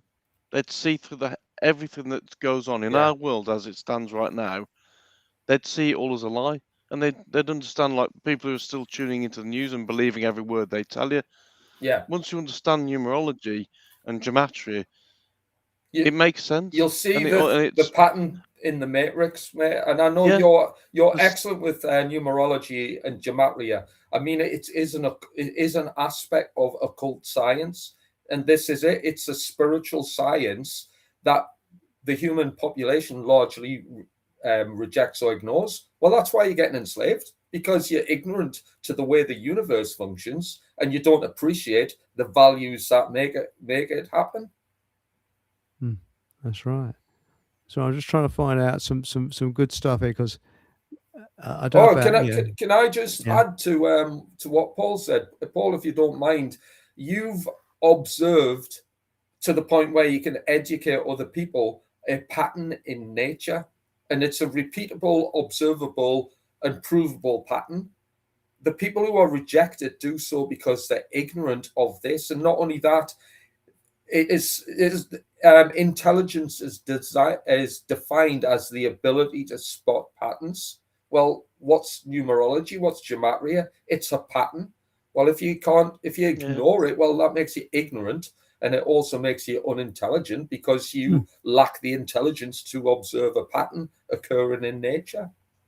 Yeah, spot on. And I have endless battles with certain people who I can't name for obvious reasons, but certain people on who comment, I guess a certain number of people who comment on my posts, and it's always the same thing. Well, why do different words have different values? Yeah. Well, because that's how gematria works. And no matter how much you explain it to them, I've got a spreadsheet of values for regular words like Satan, for example.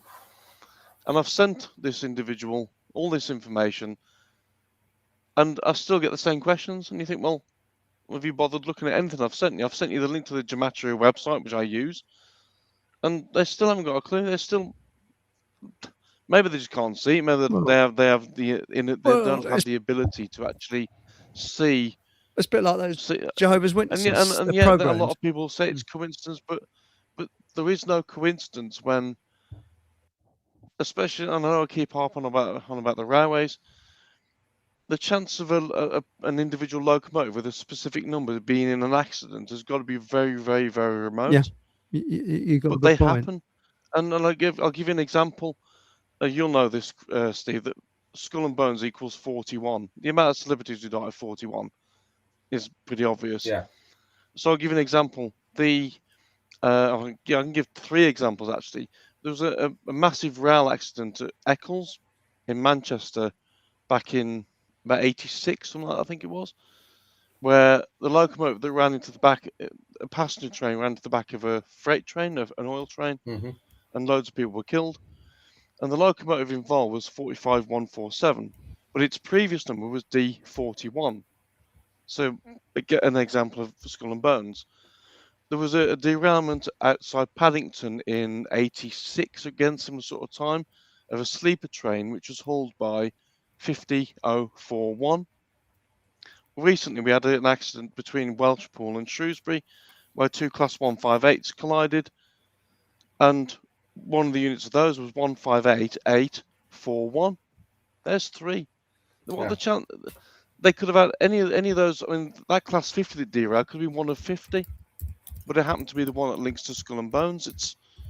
I don't think any of these rail accidents are accidents. I know I keep saying it, It's I, Hmm.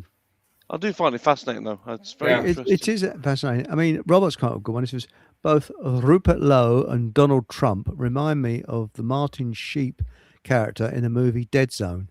Yeah, and it wouldn't be surprised. It just would not surprise me if Martin, what's his name now? Rupert Lowe, not Martin. Rupert Lowe. He gets in the next election, and it'd be just as bad and as shit as the rest of them. You know, and that's. I bet if you look down the family line, I bet you'll probably find that Donald Trump and Rupert Lowe are linked. And it's like That wouldn't surprise me. still reckon He's a Boris, dickhead. They're all I dickheads. But they're very clever I actors. still think Boris Johnson is.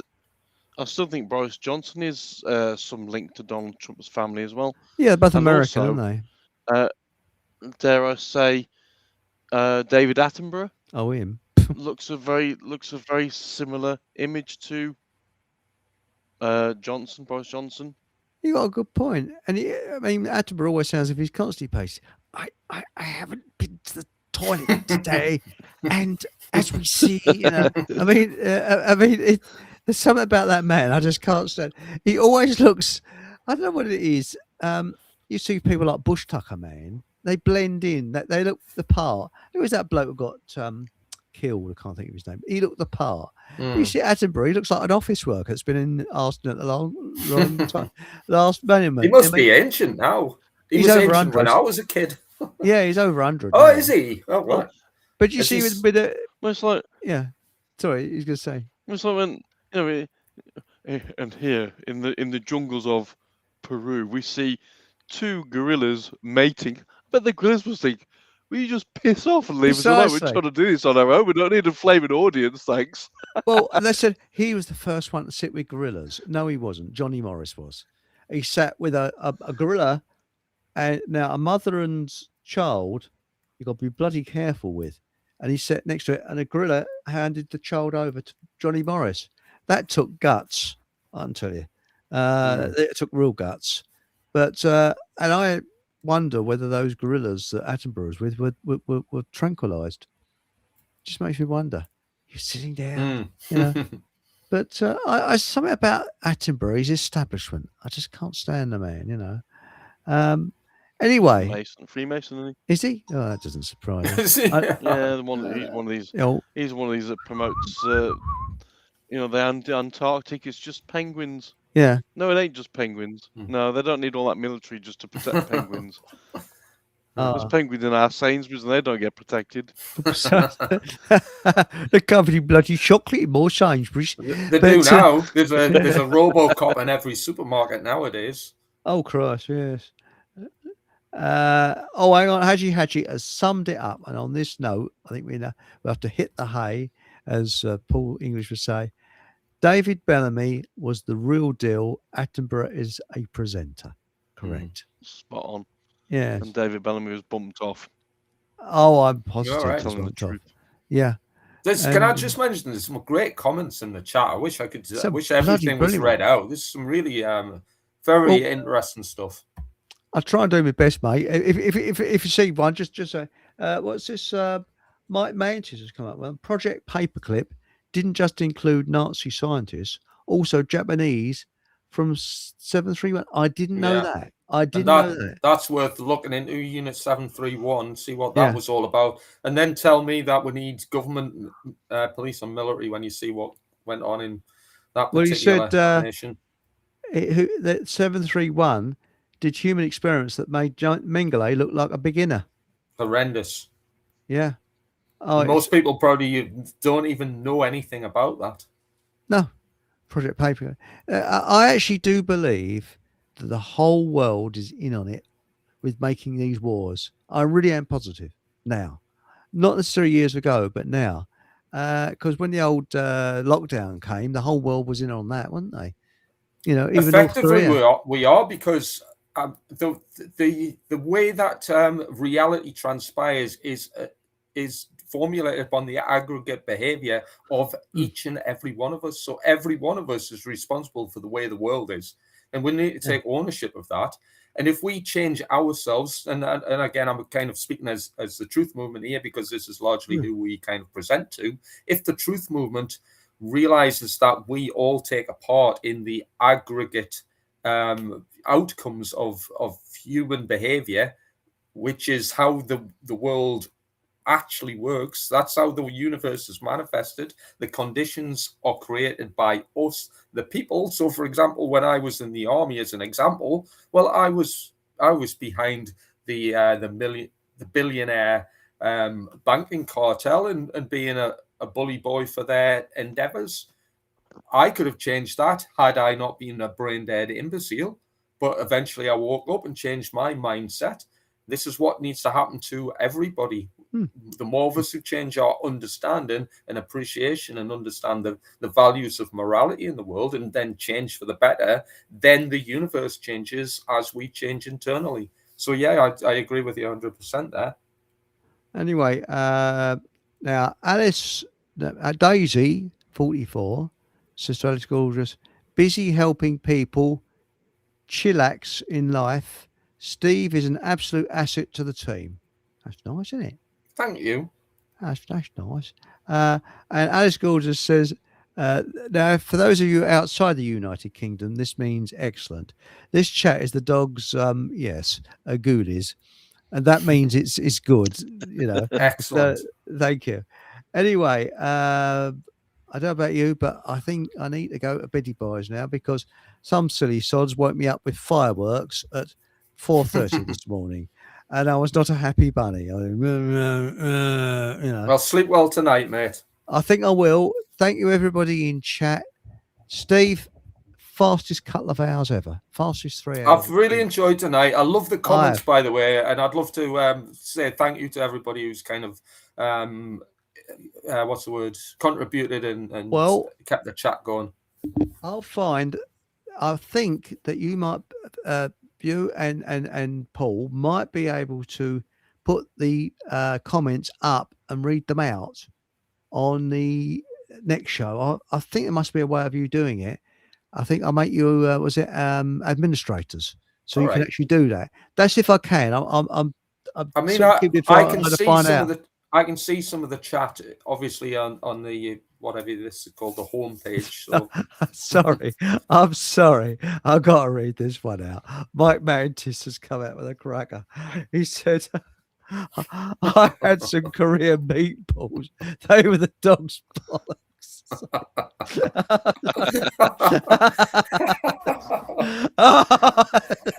I think you should end the show there. I should end it there. That is a classic. That was an brilliant show, as always. Anyway, thank you so much for the show. Thanks for having me on. And next now Thursday is Paul English. And I think he's got a special guest on as well on that day. What was his name? I can't remember his name now. Is it Graham Hart? I think it's Graham Hart, one of those two. But he's on, sort of a legal expert. So he got quite a catch there. And as I say, thanks, Paul, Steve, Paul. Brilliant show. Yeah. Thanks, mates. Thanks to you all. Much appreciated. Thank you to everybody in chat. And we'll try and have a religious program. I think that'd be quite interesting. I mean, we get Patrick involved as well. Blimey, it'd be a full. It'll be a battle. Your battle site. It will be, won't it? You know, so that'd be quite interesting. Anyway, thank you very much, everybody, and please subscribe. Consider subscribing. Shove the old thumbs up. If you're feeling, well, you know, if you've got a few bob, you know, the old buy me a coffee and that, and whatever happens, have a bloody